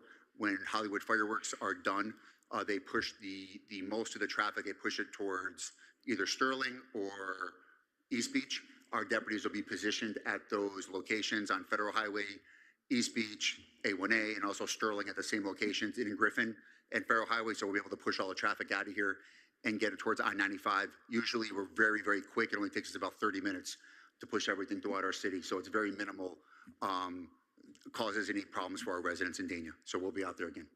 And that completes my report. Fantastic, Chief. Thank you so very much for that thorough report. Vice Mayor. Yeah, hey, Chief, Yes, I sir. don't know if you're allowed to speak about it yet, but what was all the heavy action tonight on Federal Highway about 5 o'clock? Yeah, we were following a stolen vehicle. Our BAT team, the burglary apprehension team, they were following a stolen vehicle and ended up going down First Street. They ended up bailing out, and we actually ended up getting 5 in custody on the stolen vehicle, and the investigation is ongoing. And I don't want to go too much into it, but I can say that we also believe that that's affiliated with multiple other stolen vehicles that have occurred in our city. So our BAT team detectives are working this case, and we believe we also might have located a chop shop in our city too, all related to these stolen vehicles. So once I get that information, I'll pass it on. I don't think that was the one, though. There was one on a Federal Highway where the rescue truck and fire truck came in with about 8 of your cars there Oh, at yes. the hotel. That was another incident. It was one of our deputies. It's it was actually what we were dealing with today, manager, during the meeting. When Nick ran out of the office, our deputies were actually at the hotel, the Deluxe Inn at the hotel, and there was an individual who was threatening suicide. He took a knife, he took big glass shard, and he was stabbing himself in the neck. Oh, geez. Our deputies were able to use our shield. They were able to safely make entry into his room. They were able to use less than lethal weapons to safely detain him, get the weapon out of his hand and detain him and get him to the hospital where he was Baker acted. And again, our deputies did a phenomenal job saving that gentleman's life, using less than lethal weapons, and again, saving that gentleman's life, and none of my deputies getting hurt. That's good. And the last thing is, you mentioned you work with Hollywood twice. It's really good because you got a great chief there to work with as well. Absolutely. And you two, I know, can get along really good. We talk all the time. I know him very well, and he's a good guy just like you. So yes, sir. I'm glad to hear you both work together. Absolutely, yes, sir. Thank you, Vice Mayor. Thank you, Chief. Thank you. And for always keeping us safe. You do it like none other. Thank you so much. And I was looking for our Chief Pelliser, but I did not see him. But we are graced with District Chief Fucci from BSO Fire. Thank you, District Chief Fucci, for your report this evening. The chief is on vacation. The chief is on, he deserves I it. got to move the mic down for us normal sized people. Madam Mayor, good evening, Vice Mayor, Commissioners, Madam City Manager, City Attorney, and City Clerk. Good evening. Clearly, I am not Chief Pelliser. He is attempting to enjoy his vacation, much needed, much deserved. Even though his dedication is proven today when he's texting me, asking me if I need anything for tonight's meeting. So I told him, I said, put your phone down. Wow. I told him to put his phone down and enjoy his vacation. So I'm here to stay. I have some information for you. He sent a memo to you on the 13th going over in great detail of the activities of this past month. With that, I'm going to summarize that a little bit because and save you guys some time from hearing some of the minutia. There is additional construction work happening on Station 1 across the street that they're wrapping up. They're still working on completing that.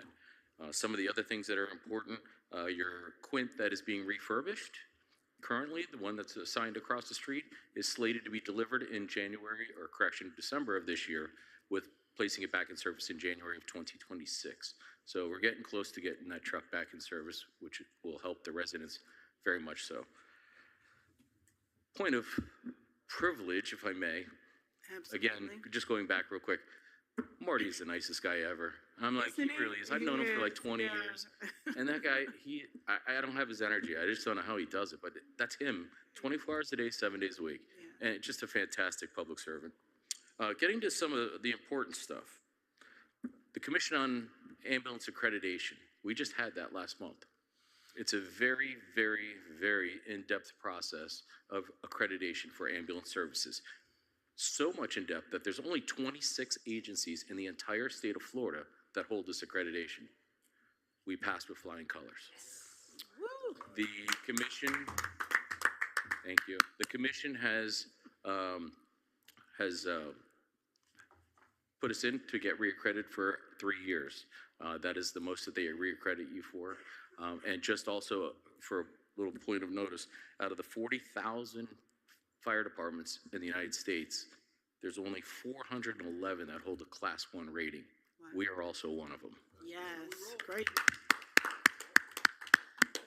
Wait, there's more. Please. Out of 323 is the number of Commission on Fire Accreditation International. That's how many agencies of the 47,000 that also hold that accreditation. We are one of them. Awesome. So we are a triple accredited agency that serves the residents of Dania Beach. Their commitment to you shows every single day. Yeah. And it's proud to serve with them. Some of the other things that we did, we've had 175 community outreach events. That includes Stop the Bleed that was performed at City Hall, and some other events, car seat installations, and other outreach programs that our life safety educators handle on our behalf. So it's not just about responding to emergencies and preparing for them. As an all hazards agency, we're responsible to basically go to anything when those guys can't figure out who to call, they call us. We work very well together in the sheriff's office, in fire rescue, and in with the cities. On the other side note, stop poaching my people from Hallandale, 'cause I'm the chief down there. You better watch. Just kidding. You guys got a great. You guys really got a fantastic person. She's gonna work. I think she's gonna be great for you. I was just congratulating her. To that note, we also have 62% of the fire inspections are completed for the year, which puts us on par to, maintain that 100% of fire inspections completed for this year. And that is the end of my report. I'm free to answer whatever questions I can if you guys have any. We love our Chief Pelliser, but you did a fantastic job standing in tonight, so thank you so much for your report. And if there are no questions, we will move on to citizens' comments. I do have one comment here from Mr. Aaron Miller. If you would please come forward and state your name and address for the record, please. Good evening, Madam Mayor, Commissioners, Mr. Vice Mayor, Madam's Manager, Attorney, Clerk. My name is Aaron Miller, and I reside at 224 Southeast 6th Street here in Dania Beach. I'm here to talk briefly about the youth summer camp programs offered by the city. My purpose is not to criticize the programming. Actually, I have two sons who love attending the summer camp at Frost Park. They ask me to get there early, and they want to stay late. I kid you not. We think the program is outstanding, the level of activities is high, and it's offered at a very economical price. So my purpose here tonight is actually to raise awareness of an issue concerning the registration for the youth summer camp programs. As you may be aware, registration for the summer camp program is done in person on a Saturday morning, opening at 8 a.m. Now, demand to attend the summer camp program at Frost Park was so high this year, people were lined up long before dawn. It opened at 8 o'clock. By 5 a.m., there were already a dozen parents queued up. By the time registration opened, there were far more parents in line than slots for their kids. There were Dania Beach residents who could not register their children because they didn't know to be at the park at 5 a.m. So I inquired as to the attendance at the park program. And as it turns out, of the 77 slots at Frost Park for their summer camp program, only 35 were filled by kids living in our city. That means the majority of kids attending the park program do not reside in Dania Beach. They're kids from as far as Aventura, Tamarack, even Boca Raton. I know this because I got a list of all the cities that have the kids attending from. Now, I know non-residents pay a slightly higher rate for the entire program to send their kids there. However, even at an increased rate, the program is still one of the most affordable options around. And the result is that actual Dania Beach residents get edged out of the summer camp programs at our own parks because parents from neighboring cities and counties are willing to line up at extraordinarily early times to fill up the slots, which could and should go to Dania Beach residents first. Now, I'm not advocating for prohibiting kids from neighboring cities from attending our summer camp programs, but a little time priority for Dania Beach residents would be nice. Raising the non-resident rate is probably not going to solve the issue. I think what is necessary is to give Dania Beach residents first crack at registering their kids for these summer camp programs. Even a day or two of advanced opportunity would give our residents an opportunity to utilize our city's programs before those precious slots are filled up by non-residents. Then the registration can be opened up to the general community. So requiring parents to arrive earlier and earlier to secure a space at the city's camp programs just because they have to compete with non-residents is a sour note. If this continues, I could see people camping out overnight just so their kids can go to the camp. I don't think I should have to spend the night at Frost Park so my sons can attend summer camp there, which just happens to be a few blocks from our house. I just have one sentence more. You can finish up, Mr. Miller. Thank you. I'm asking that future registrations for youth programs, including the summer camp programs, be opened up first to Dania Beach residents and then to the general public. And just kind of echoing the earlier presentation as the cemeteries, like, I guess Dania really is that popular. People want to be buried here and they want to send their kids to the summer camps. I know I'm out of time. time, but I don't know if anybody up on the dais has any questions regarding the registration. Well, I will just program. respond, quickly as and I'll also have our city manager address it. It's a good problem to have, and that is because of the stellar work of our parks director and our parks and recreation team. They have created a program that everybody wants to go to. I'm always a proponent of Dania Beach residents first, so I like your solution-driven idea because I do know that it's a fight to get into Frost Park every single year, and we hear it from a lot of the different residents. But I really like I like that you came with such positivity and described it, and then came with a great solution. Looks like we're going to have to be prioritizing a lot of different things here in Dania Beach for our residents, but I want also have the city manager to weigh in on that. Thank you. Yes, Thank you, Madam Mayor.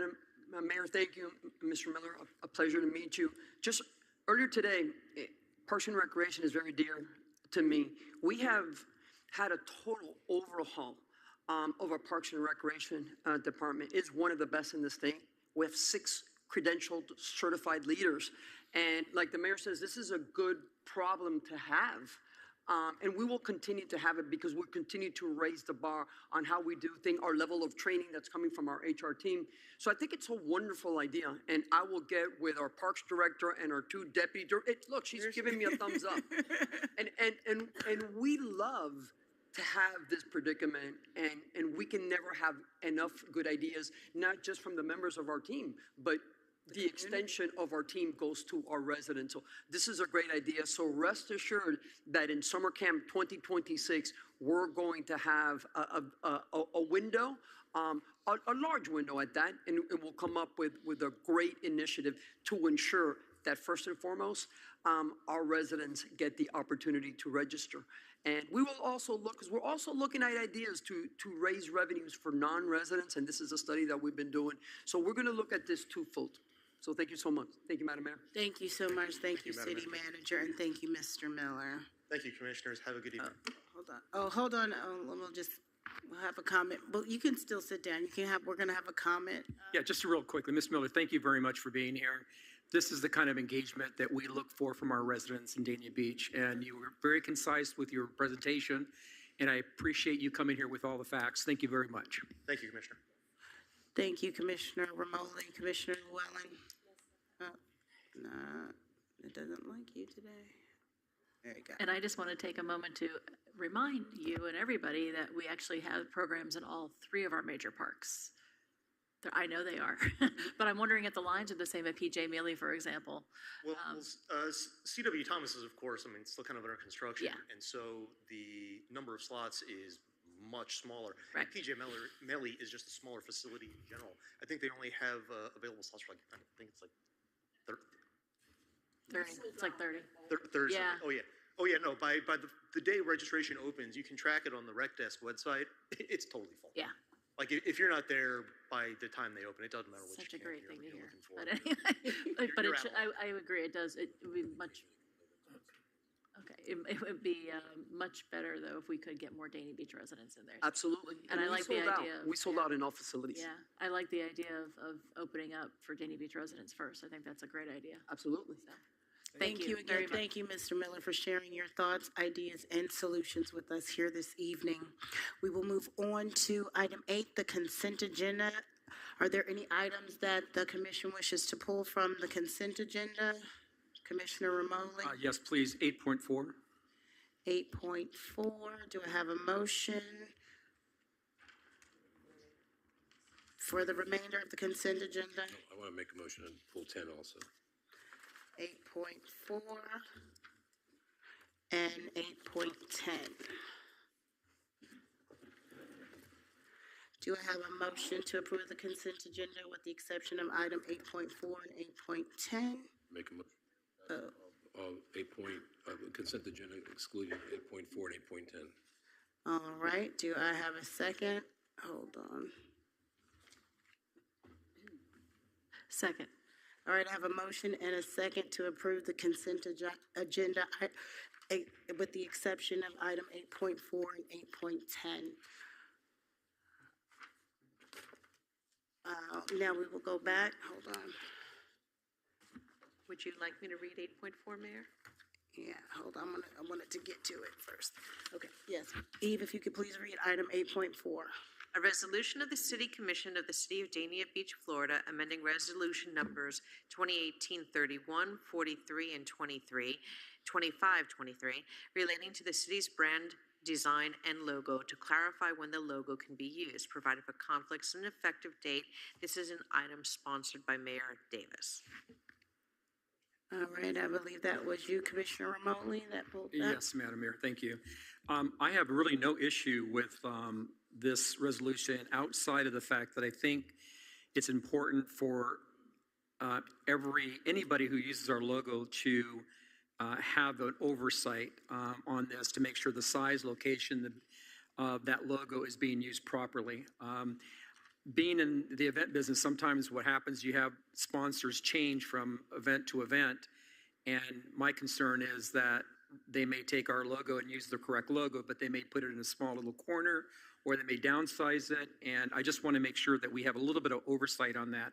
So my recommendation is that it doesn't come before the commission, but that our very astute and well informed marketing and communication department will have that approval process. It's just a visual approval, just to make sure that the logo is being used properly. So the recommendation, I did talk with Commissioner Remoli on this, and so at the end of the sentence we could add, but shall require approval by the city manager's designee as to the placement and size of the logo on any flyer or any promotional. And our designee will be our marketing team to ensure that's proper. Everything through the mayor, it's properly located and visually, Right, but I did think that those items had to come before, and that was not in the part of the process. And it's not clear once you made the statement that the activities don't have to come back before, so now this makes it clear. Okay, all right. And that's really all I was looking Thank you for, for just that making sure that. addition, just to make sure that it's clear and that somebody has eyes on it before it is printed or goes out to the public. All right, excellent. And then we have item 8.10. Well, do you need a motion on that We need a motion. Make a motion to amend 8.4 with the language, the city attorney. Just. Do I have a second? Commissioner Llewellyn? I'll second it as amended. All right, I have a motion and second from Commissioner Llewellyn to amend item 8.4 with the addition from the city attorney. All in favor say aye. Aye. All right, item 8.4 passes unanimously. And City Attorney, would you please read item 8.10? Yes, Mayor. A resolution of the City Commission authorizing a license agreement with South Broward Hospital District to use parking spaces located in the city parking garage upon payment of applicable fees, provided for conflicts and an effective date. This is a community development item. Good evening. Good evening.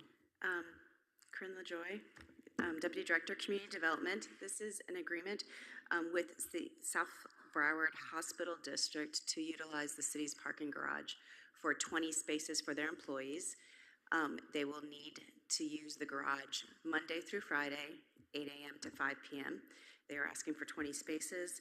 The agreement is for $125 per space per month. So at 20 spaces, it's $2,500 a month or $30,000 annually for an annual renewal of the contract as well. I know Mr. Horn is here with Memorial Hospital if you have any questions of them. Okay. I have a question. Hold on. Yes, sir. Are you finished with the presentation? Yes, all right. Thank you, Corinne. Vice Mayor. No, the question is, it has nothing to do with the amount of spaces, and well, it has a little bit to do with spaces, not the 20, it's just in general. Just a quick, I guess, update, we're renting spaces to the hotel, is that right?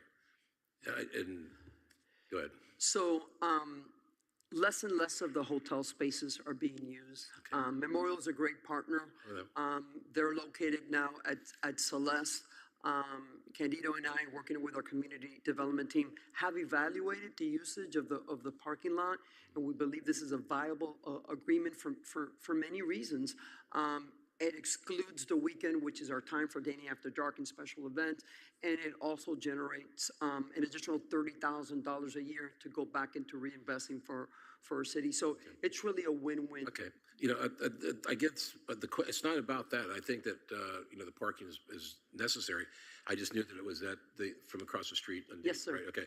And I didn't know where the parking, when they designed the business there, wasn't there parking spots allocated for all those stores that were there? And that's where I'm asking, why are we using the parking garage? Not that $30,000 is good for us, but we're not using spaces. I'm just curious about the connection. Right, so it is a mixed-use building. It was designed with commercial on the ground floor. They do have parking for that commercial on the ground floor. Medical offices has a little bit higher traffic, so usually there's a higher demand. So the tenant, Memorial Hospital, is aware of that, and in an abundance of caution, they're asking for the 20 spaces for their employees. Okay. They will have parking on site for the visitors. Okay, the only concern I have down the road here is, as we talked tonight about a lot of things about how our city is growing, you have the building going up right next to us, and they're going to be allowed to use the parking garage to some extent, and that's going to be 1,000 residents over there, and then we're going to end up. I just see things coming down the road, and I don't know how. And then if that happens, and we start getting complaints, and you're under contract, as a renewal type of thing, I just think something in the future. My recommendation again would be to start thinking about, since they need parking, is we need to start figuring out how to spend money to put 2 more floors on there. Absolutely. City Manager. Yes, Madam Mayor. One of the things that our CFO is doing this year is creating a capital fund so we could look at ways to invest. And one of the things that we're thinking about is in addition to going 2 stories up that we can because of the structure and the way it was designed. One of the things that Candido and I have discussed is looking at the campus holistically to see if we can find additional parking opportunities, street parking, and possibly partnering down the street adjacent to the fire station _1 to see if we can create a partnership with the empty lot that exists there. So we're thinking outside the box, but certainly in the future looking at the design and the construction of the 2 That's more additional. my question was we'll just be ahead of time. Okay, with that answer, I appreciate it. I make a motion that we approve consent 8.10. agenda 8.10. Do I have a second? Second. All in favor say aye. Aye. All right, item 8.10 passes unanimously. Thank you, Commission. And we will move on to item 9, bids and requests for proposals. Eve, if you could please read item 9.1.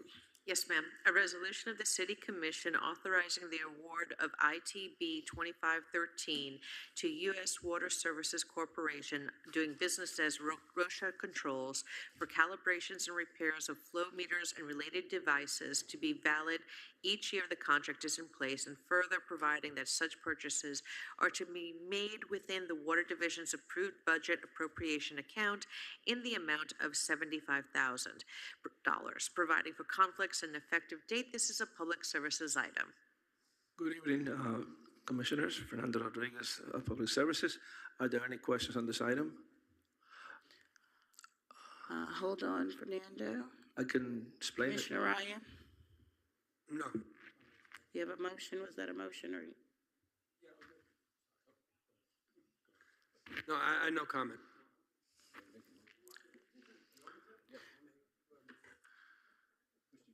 Commissioner Romoli? I'll just make a motion to. All right, do I have a second? Commissioner Ryan? Second. I have a motion from Commissioner Romoli, a second from Commissioner Ryan. All in favor say aye. Aye. Item 9.1 passes unanimously. Thank you, Fernando. Item 9.2, Eve, if you could please read item 9.2. A resolution of the City Commission authorizing the City Commission to rank the 3 firms that responded to the city's request for qualifications under 25-11 entitled Construction Manager at Risk Services for construction management services related to the new construction at PJ Mealy Aquatic Complex, and to authorize contract negotiations to begin with the top-ranked consultant, providing for conflicts and an effective date. This is a Parks and Recreation item. Good evening, Mayor, Vice Mayor, City Commissioner, City Manager, City Attorney Cassie Warren, Director of Parks and Recreation. This item is to approve the ranking of our construction manager at risk companies, vendors, contractors that bid on the bid. As you know, we're in the design phase of PJ Melly. We need to bring the construction manager at risk on board to do pre-construction with the design firm. And so this is to rank them. We will then negotiate the agreement and bring the agreement before you, hopefully in the July meeting, if approved. Excellent. Thank you, Cassie. Vice Mayor Salvino. Cassie, how you doing? Good. How are you? Good. You laughing at me for it. In your construction process of the plans and so on, we aren't forgetting the drainage system that goes along with that, correct? Yes, yep. We're actually working hand in hand with Public Services to ensure that the design engineer. Will that all come to us to listen and understand if there's any questions to us before it's accepted? In terms of the design? Yeah, just to let us know how what's going on with it and how it's going to affect the streets and the park and stuff like that. The park will be separate from what Public Services is doing. Kimley Horn, I believe, is on board in doing that design, so it's separate. And I'm sure Sean and his team will discuss that portion of it. But our architect has communicated with Kimley Horn. Okay. We have different requirements within the footprint of the parks. Okay. For the drainage, but it is all involved. I think the pool, I know there's going to be two different situations going on. It was just a question because we talked about integrating them together at some point so that we didn't have to go fix the park and tear it up and put the drainage system back. Yep, the goal is to tie That's my them in. point. Yep. Okay. So that there's no Okay, thank you. I make a motion and we pass 9.2. Oh, sorry. Thank you, Vice Mayor. I have a motion. Do I have a second? Hold on. Commissioner Romoli? Yes, second. I have a second from Commissioner Romoli. All in favor say aye. Aye. Item 9.2 passes unanimously. Item 10 are quasi-judicial and public hearing items. There are none. And so we will move on to item 11, first reading ordinances. Eve, if you could please read item 11.1. Yes, Mayor. An ordinance of the City Commission of the City of Dania Beach amending Chapter 28 Land Development Code at Part 2 Site Development Regulations, Article 265, Off-Street Parking Requirements at Section 265-50, Off-Street Parking Required, On-Street Parking Credit in order to reduce the required parking for hotels in the CRA Form-Based Zoning District, providing for codification, conflict, severability, and an effective date. This is a community development item. Good evening. Corinne LaJoy, Deputy Director of Community Development. This is a text amendment for first reading, amending our land development regulations.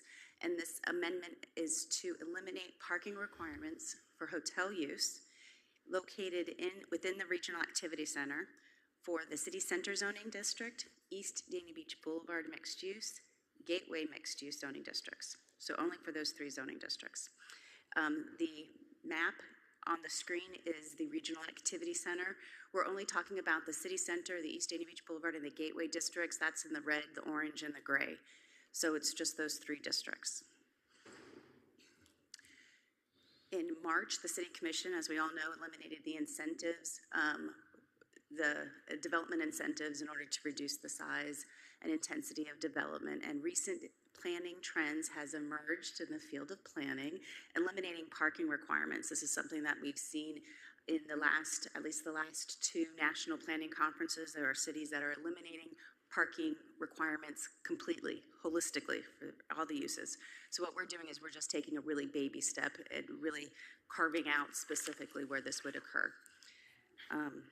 The proposed amendment is targeted in the elimination of parking requirements only for hotel uses only located within specific districts in the Regional Activity Center. Dania Beach is uniquely located adjacent to the Fort Lauderdale Hollywood International Airport and to the Port Everglades Seaport. And current trends have shown that visitors to the city rely on ride services and not so much on private automobiles or rental cars. Therefore, as what we're seeing is an excess parking at many of our hotels. While eliminating the parking requirements in the land development regulations will remove the minimum number of spaces required for hotel use, it does not prohibit hotels from providing parking. All this is doing is, instead of the city dictating the number of parking spaces, the hotels will tell us how many parking spaces they need. Thank you, Corinne. This is a public. I'm sorry, I have more. Oh, I'm sorry. I paused too long. I'm sorry. So because we're looking at within the city center zoning district, East Dana Beach Boulevard and Gateway, there have been some hotels that we've been monitoring for different issues, but as this issue came up, we started really paying attention to it. So we looked at the Hotel Dello and the True Hotel. Both are located in our city center zoning districts. Hotel Dello, as we know, has 85 parking spaces leased in the city's parking garage. We've observed them over multiple weeks. We found an average of 6 parking spaces, or 7%, have been utilized. There were as many as 16 spaces and as few as 1 space on a day that we counted. So clearly there's an overabundance of parking that's required by our code. We also looked at the True Hotel. They have a couple parking spaces on site. They also have an off-site parking lot that they needed to build in order to meet our code requirements at the time of construction. On average, they have, that off-site parking is 66 spaces. On average, they have about 25 spaces occupying in that lot. There was as much as 37 one day, as few as 16. So that just illustrates that there's an overabundance in our code requirement for parking. And so we're not gonna require them, there's an expense to that. So we're not gonna require that excessive parking anymore. We're gonna let them tell us what they need.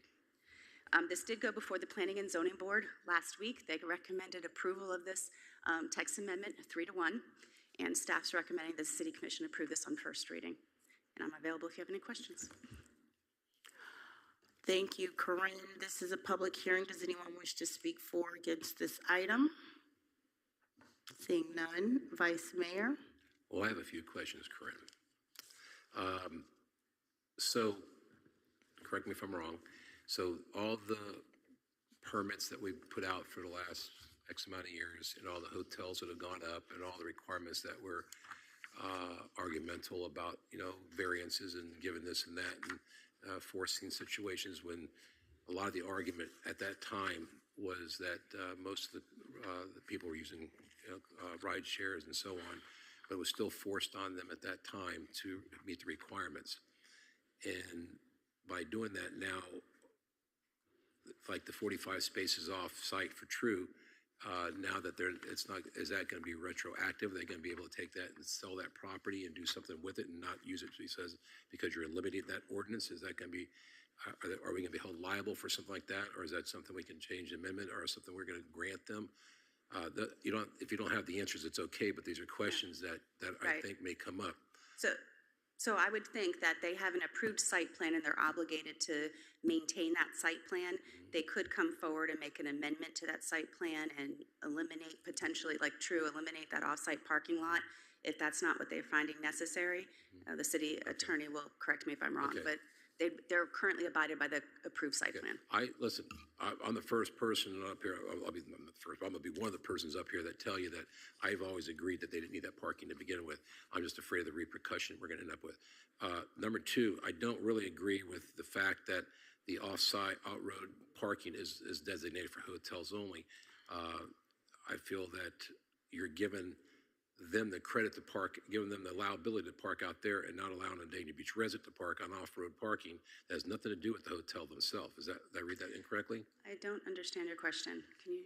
You said on here that the required on-street parking credit, in order to reduce the required parking for hotels, so the hotels don't have to have it, and the zone is, but it's provided, but it was, the off-street parking was required, but it was only for the hotels. Correct. Okay, This so- amendment is only for hotel use. Right. So now what we're doing is we're allowing the hotels to reduce the parking on their property.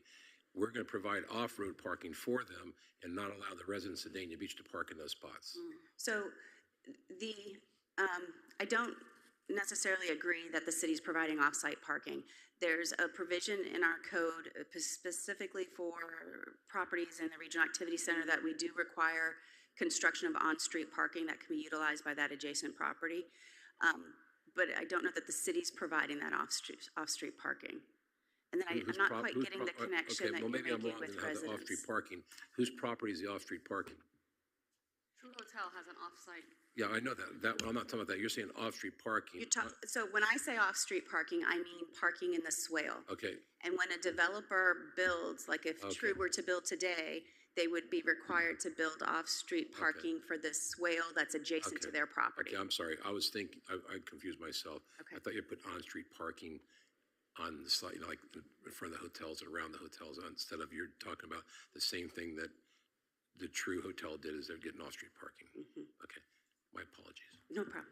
Just on the point of liability, there is no issue as to the city's liability. They had an application, those were the standards at the time. They had a certain amount of time to appeal if they didn't agree with it. Just because we're changing the code doesn't mean that we're now exposed. Okay. But we could change it if they ask us for it and we find a reason for it, is that correct? Yes, they can change it on the existing hotels if they'd like to come back for a modification. What happens if they come back and it does work the opposite? That the people are, there are more people coming than rideshare, and they do, if the off-street parking is not considered, are they still required to have as many parking spaces on off-street parking as required by code? You should be getting rid of the off-street parking by code. Well, as part of the design requirements in the form-based districts, and these districts we're talking about, they are required to build on-street parking, but it's pretty limited. It's the width of their development site. So they'd be doing that like a street improvement. And when they add parking, a couple parking spaces, because it's adjacent to their site, it counts towards, normally it counts towards their required parking. In this case, there won't be any required parking. But it's on a first come, first serve basis. It's not like it's reserved for that particular use. Okay. It's on street parking.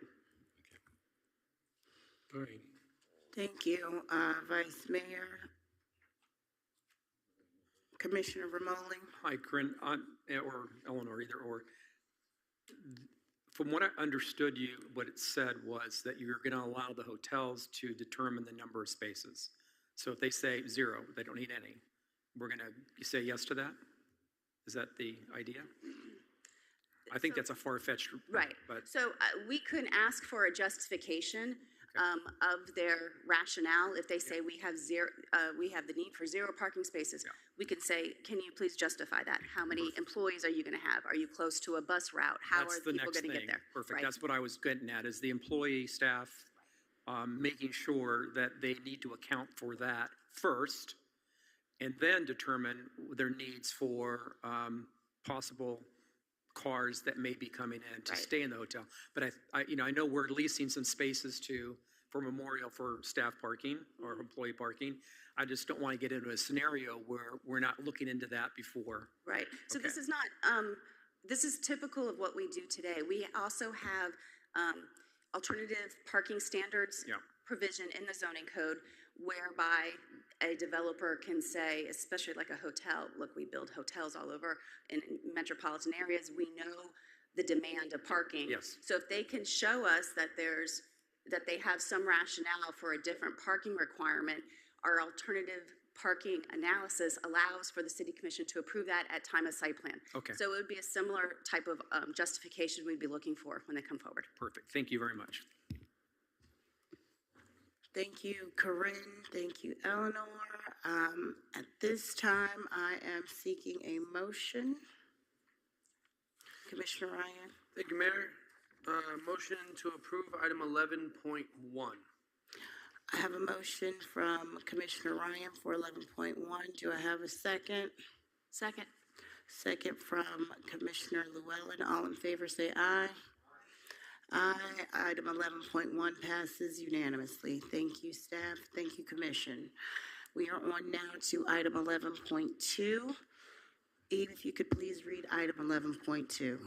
An ordinance of the City Commission of the City of Dania Beach amending the city's public art fee imposed on developments by amending Chapter 28 of the Land Development Code at Section 81150 Application Procedures for Placement of Art on Private Property and Section 81170 Building Permits, providing for conflicts, codification, severability, and an effective date. This is community development item.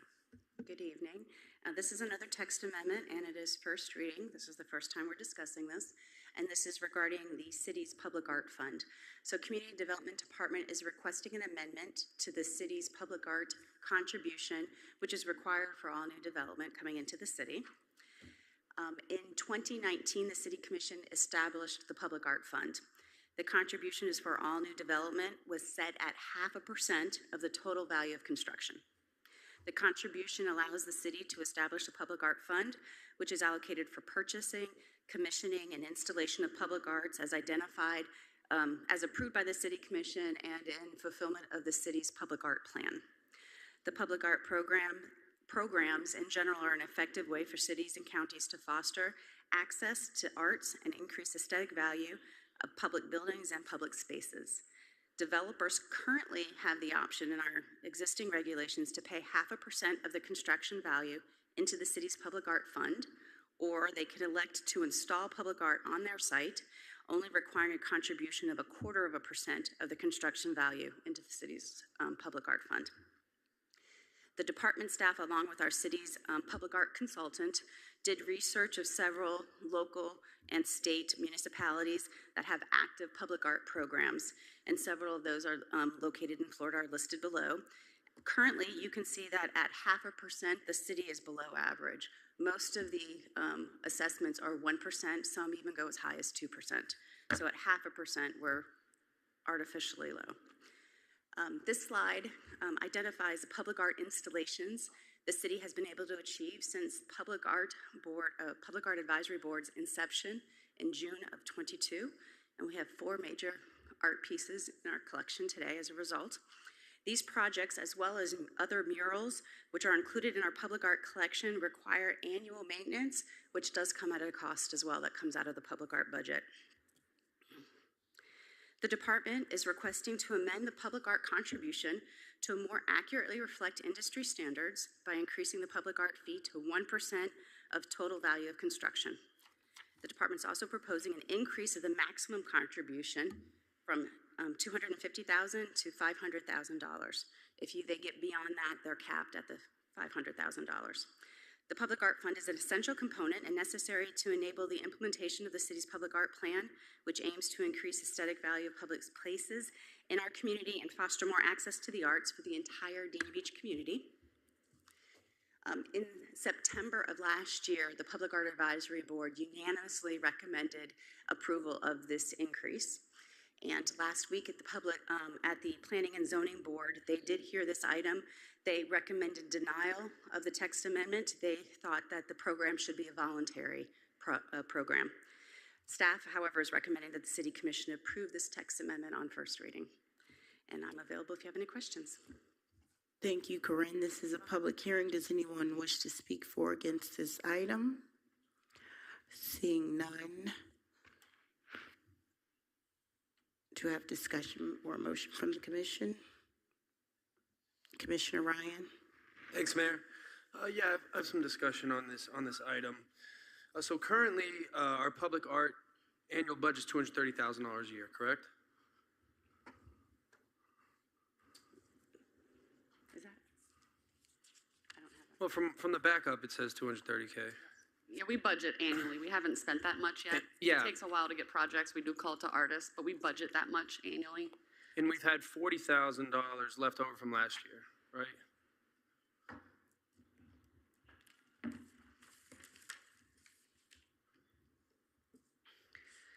So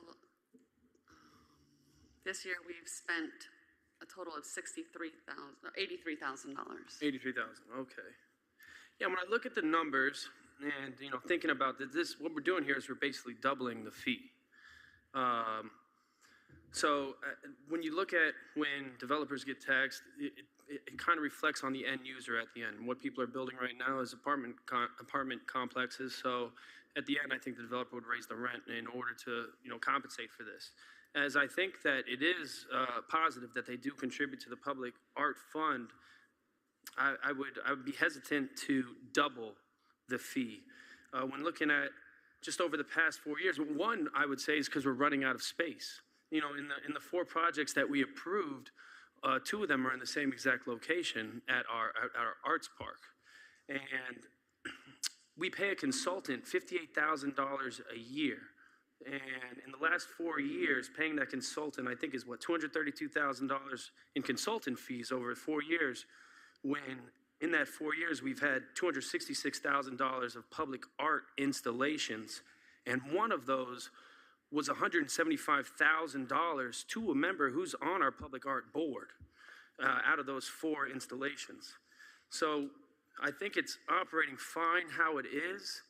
And, you know, when it comes to being fiscally responsible, I would go against doubling this fee. And let me see if I have any notes here. Yeah, and okay, when we go off of the averages, right? Only 3 cities on that list are from Broward County. So that's saying that most cities in the county don't even have a public art fee at all. So I'm just saying, I don't see the logic in saying like we're below the bar when we're actually, I'd say we're ahead of the bar because we even have a public art fee compared to everyone else. So that's why I just was questioning that logic. And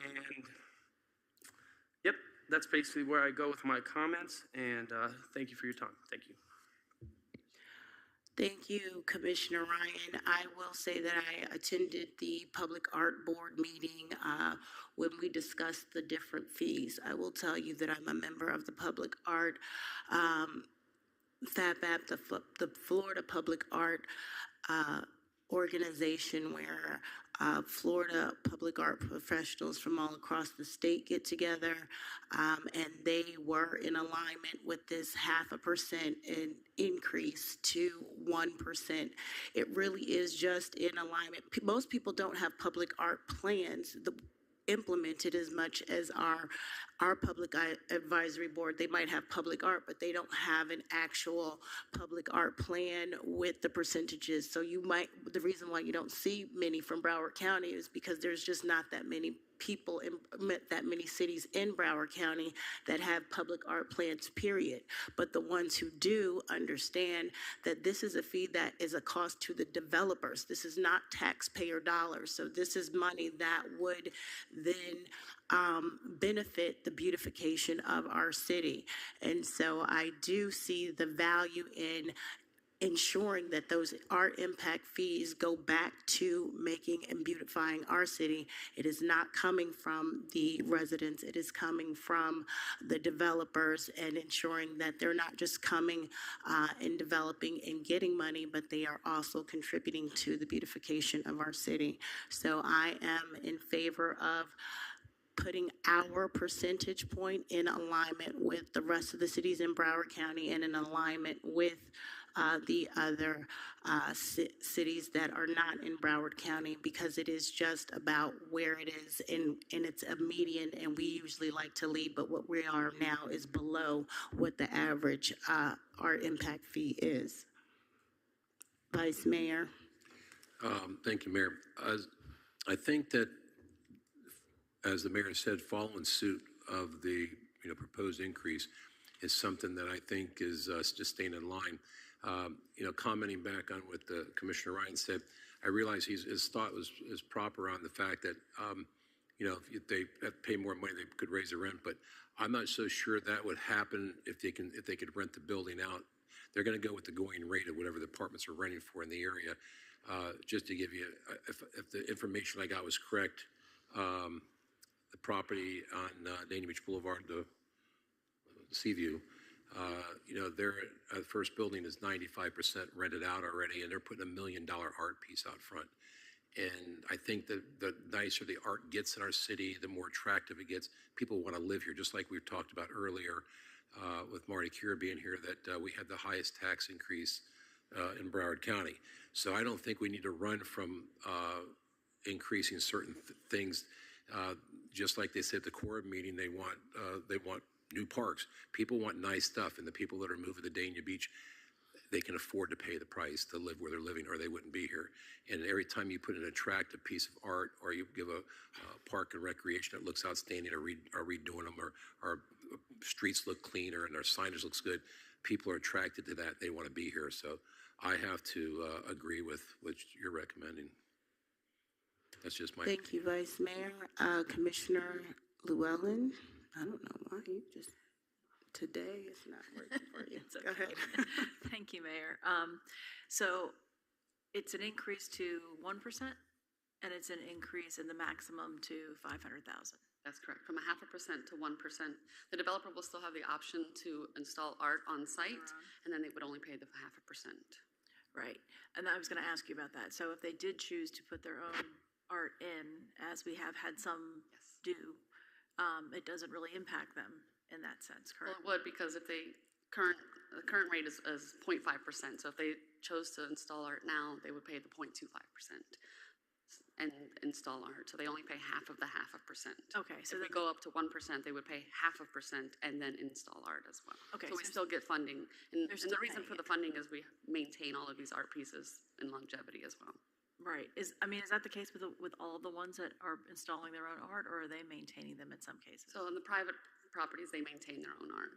Okay. But the murals, all of the installations that the art board has installed, we have to maintain that. Okay. And some of the stuff that we inherited also, which are the bridge murals and some things down at the beach as well, have to be maintained as well through this fund. And this is strictly for going forward projects, it's not for existing projects that maybe Correct. are in the pipeline? If they haven't received site plan approval yet, they will not be charged the 1%, they will be charged the 0.5%. You're not going to add additional fees to people that are like in the middle of building a project? Not if they have a site plan approval. If they have not submitted, if they have not submitted for building permit, but they have a site plan approval, they still will be honored at the 0.5% because that's what their site plan approval resolution states. Okay. Do we have? Hold on just I'm a just trying to second. figure out if there's anything pending out there right now. So we've had discussions with Dania Point. They're getting ready to do phase 3. Some of those new buildings will capture that. It's also anything that's valued over $1 million. So the smaller developments would not be charged this fee, as they are not now. Okay. Okay, thank you. Thank you, Commissioner Llewellyn. Commissioner Romoli. Eleanor, what is the minimum amount if someone chose to put their own art installation in and then they would have 0.5%? What's the minimum amount they would have to invest in that piece of art? Right now or under this? Well, right now and under the proposed. So right now it's 0.5%, and they have to hit that $1 million threshold. It has to be. So it has to be $1 million or more. The development has to be $1 million, and No, the minimum. I'm sorry. I asked the question the wrong way. So if I want to not put the 1% in under this, Yeah. and I want to put in my own art piece, then I would be at 0.5%. Correct. How much would I have to spend on the art piece that I want to put in? Is there a minimum amount? Yes. 0.25. I believe it would be the value of what would be installed. It has to be the value of the 1%. The 0.25 total. for the 0.5%. Okay, I got you. I just wasn't sure about that. And No, the value of the art. right, so regardless of whether they choose to put some art in themselves or they choose to pay the 1%, it's still the same amount of money. Is that what you're saying? For the most part, yes. Okay. So they have to install So they can't art get for away that with value. saying, I'm going to go with the 0.5% and I'm going to put in a cheap piece of $5,000 art. piece of art, right? Yeah. Correct. Okay. It'd have to be valued at that or more, which Okay. like the Wyland turtle was valued exceedingly high. Okay. So he Same exceeded the 250,000 that he had to put in. So I'm inclined to say, let's do this, but the one thing I really don't want us to do is invest those additional monies on more spending for consultants.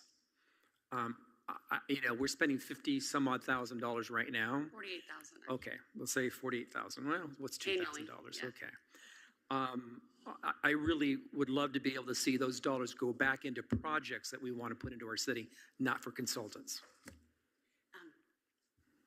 We agree, and this seems to be an annual thing, so we don't expect it to increase. But I will say that having the professional recommendation and experience of that art consultant has really been invaluable for us. We know past experiences with the CACAB, things got a little bit wild. Yeah. And now that we have a fund associated with it, we really value that professional guidance of not only staff, but of the board as well. Okay. And they've been able to usher us into getting these professional artists and these calls. They've been able to help guide us with the a maintenance program for these art. I mean, they've been really invaluable with us in implementing our art program. And I appreciate that, and thank you for that clarification. Do we have a study that determines how much money this consultant has saved us to justify spending $48,000 a year? I mean, I don't know, it saved us, but I don't know that they've saved us monetarily. They've saved Eleanor and I in the implementation for sure. I mean, just because they have the expertise that we don't have because this is our first fair endeavor. enough. I just don't want us thinking that we're getting more money so we can pay you more money or whoever more money. That's not what I would hope that we're looking at. Okay. We have, I mean, and the mayor can say this, we have a public art program that we've only just started implementing. I mean, it really talks about installing art citywide, and like we've said, we've kind of only peppered a couple areas. Sure. And the board itself is very ambitious. We have call to artists we're going to bring forward at the next meeting, and they hope to implement not just one installation out of that, but a couple. Okay. So I really think that the focus is the implementation of new art installations. All right, perfect. And this was not meant to insult anybody, honestly. I just want the money to go where it should be going. Thank you very much. Well, I will weigh in on this just a little bit more because I have worked with Linda for the past couple of years while we got this art board and these new public installations, award-winning mural installations onto our city hall. And without that guidance, without those connections that the consultant has, without the processes and the different platforms that she is able to guide us through, all different types of call to artists to be able to get a diverse group of artists, that just doesn't happen because, you know, we have smart people or people who are subject matter experts in art. It happens because she literally has a doctorate degree in this area and she has been versed and been on so many different boards. So whenever you do something, you want to make sure that all your T's are crossed and all your I's are dotted, especially when you're starting a public art program and helping to create that vision. Maybe eventually she wouldn't, you know, we wouldn't need her as much, but at this time and in this place, I think that her expertise and what she brings to the table is invaluable as far as guidance with the art board and making sure that we're successful. So with that, do I have a motion? Vice Mayor? Yes, Mayor, I'll make a motion that we pass 11.2. All right, I have a motion from Vice Mayor. Do I have a second? Second. I have a second from Commissioner Llewellyn. Do we need to call this to a vote? City Clerk, go ahead and do that. Oh, boy. Commissioner Llewellyn? I thought you were going to do it. Yes. Commissioner Romoli? Yes. Commissioner Ryan? Nay. Vice Mayor Salvino? Yes. Mayor Davis? Yes. Mayor, the motion carries. Thank you, City Clerk. Motion passes 4-1. All right, we are moving along to item 12. Are we on 12? Oh my goodness. All right, moving on to item 12, second reading ordinances. There are none. And I believe we had amended the discussion and possible action. There are none at this time. The last item was withdrawn. Okay, so we will move that to we will move item 13.1 to the July 8th meeting, and item 13.2, and the other one was just removed, period. Okay, item 13.3 was just removed, period. All right, there are no appointments, and we will move on to commission comments. Commissioner Llewellyn. Oh, I thought they were, no, they're just, I don't think everybody heard that he pulled 13.3. That's all. Let's just make sure that everybody knows that 13.3 was removed from the list. So for public, everyone, there is no discussion or possible action being requested for item 13.3. That has been removed. Okay. All right, Commissioner Llewellyn, Yes. comments? I have very brief comments this evening. Oh, stop. He gets very excited when I say that. So. First, I want to say thank you to the city manager for looking into moving that core meeting in August, because I don't know if all of us are going to the League of Cities, but it does start on the 14th, and it would be a shame if we had to make a choice between which of those to go. I know some of us do like going to the core meetings to just to go to them. They're always very interesting. So thank you very much for moving that. And the only other thing I want to say is thank you to my colleagues for, in our consent agenda, we passed the item on the surtax. And that is the last step, I believe, that we have to do before they start sending us money next year to pay for our transportation needs. So that's really all I had. Hope everybody had a nice Father's Day for those who did. And one more meeting, and then we're off for 6 weeks. Thank you. Thank you, Commissioner Llewellyn, for that happy note at the end. And Commissioner Romoli. Thank you, Mayor. Just wanted to say that I was very happy to represent Dania Beach at the Broward County PBA, which is the Police Benevolent Association at the Marriott at Heron Bay and Coral Springs. I was fortunate to sit with Chip Lamarca, Lamar Fisher, and Hillary Casal. Got to talk shop a little bit with each of them. So that was a really fun event to attend, and actually a beautiful, there's so many worthy people there, and the job the PBA does is really incredible. They had some really heartwarming stories there, and I really urge anybody to, if you've never attended, to attend that particular event each and every year. Lions Club, I was at last week, and I just wanted to, not that I was there, but I wanted to say they were so appreciative of the city of Dania Beach for our support of their club and the support of this commission, each of the commissioners who donated some of their contingency monies to their to the Lions Club. They're very, very appreciative and wanted me to convey that message to each of you. Juneteenth, it was hot. Boy, was it hot out there. But it was, I think it started off really slow, but then as the day progressed, more people showed up, and they did a really nice job. I think people had a really good time. A little bit of rain here and there. But it was very nice attended. And I also wanted to thank everyone involved for the planning of the tree for Tom Mansborough. It was a really beautiful tribute to a very kind gentleman. And again, thank you everybody who was involved with that. And with that, I'm done. Thank you. Thank you, Commissioner Romoli. Commissioner Ryan. Thank you, Mayor Davis. Sorry, I dropped my phone here. I don't have any comments.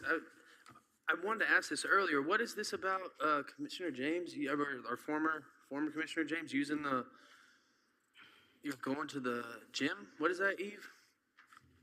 I wasn't aware of it. We have to make an item? What was it? Her going to the... I told Commissioner James that I would mention it tonight and put it on the next agenda because, as you know, we have a protocol for our items on the agenda. So it would be on the next agenda, her request, asking to go in and take pictures, get an indemnification, so that she has a memorial or a memory of how the gym was created and named after her. Okay. So that's up to you all what you'd like to do, but why can't we just let her go there?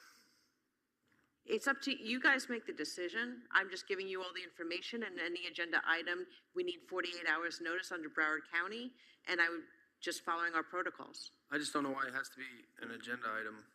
That's the only reason. Like we're naming the gym after her. If she wants to go there, You want to during take an action, you take an action. I'm just going by our protocols. But this isn't where we take the action. This is an unprecedented item that we allow residents. I understand the difference, but that you allow residents onto a construction site, an active construction site, the fact that there has to be paperwork and everything, that we just want to be sure that and that we're following all of the protocols of the city. So any item that you want to put on the agenda needs to be an agenda item, especially if Well, it's this isn't something my, that- this isn't my item. I'm just asking a question. There's And we've never had to sign some indemnification before when we go to a construction site. Like, we went to Elevate for the actually, topping off. I didn't sign anything. I can't speak about a topping off because that's not our event. Okay. That's nothing that the city does. But when we, for example, had the Lucky Fish before the Lucky Fish happened, we had all of the contractors going out to the site and we had them sign it, hold harmlesses, not indemnifications, hold harmlesses. Hold harmless. Okay, you did that at the Lucky Fish Yeah. grand opening? Okay. Not the, no, grand opening. Or whatever, the When they went to go visit the site, yes. Okay. All right, well, I just wanted to resolve this now, that I think it would be okay for the commission to allow former Commissioner James to go to the site. I don't think it's an issue. I just don't want to make it. We're not here. Public It item needs to if be anything. properly put on the agenda and voted for, and we're not going to vote during commission comments. Okay. Thank you, Mayor. Thank you. No further comments. Vice Mayor Salvino. Well, by the time it gets to me, everybody's already said stuff about what's going on in the city. So if you guys want to hear about my trip, I can tell you about my trip. That's about it. I mean, everybody, sometimes we should start from this end and work our way down, and you guys can. You can do that. Yeah, I'm not allowed to do that. That's all, Mayor. Thank you, Vice Mayor. I will try to be brief. It is past my time here, but I just came back a couple of days ago from the 93rd Annual U.S. Conference of Mayors. It was my first annual one during the summer, and we gained invaluable insights into different things like the public-private partnerships, the P3s, and what the mayor of Atlanta brought up is a P4, which we will be looking at with the presentation next week, is how the philanthropic or the community foundations can also be part of that P3 conversation. So I'm looking forward to expanding the P3 conversations. We also explored cutting-edge emergency sandbag technologies to better prepare for the storm season, and I'm going to share that with our administration to see if that's something that we want to engage in.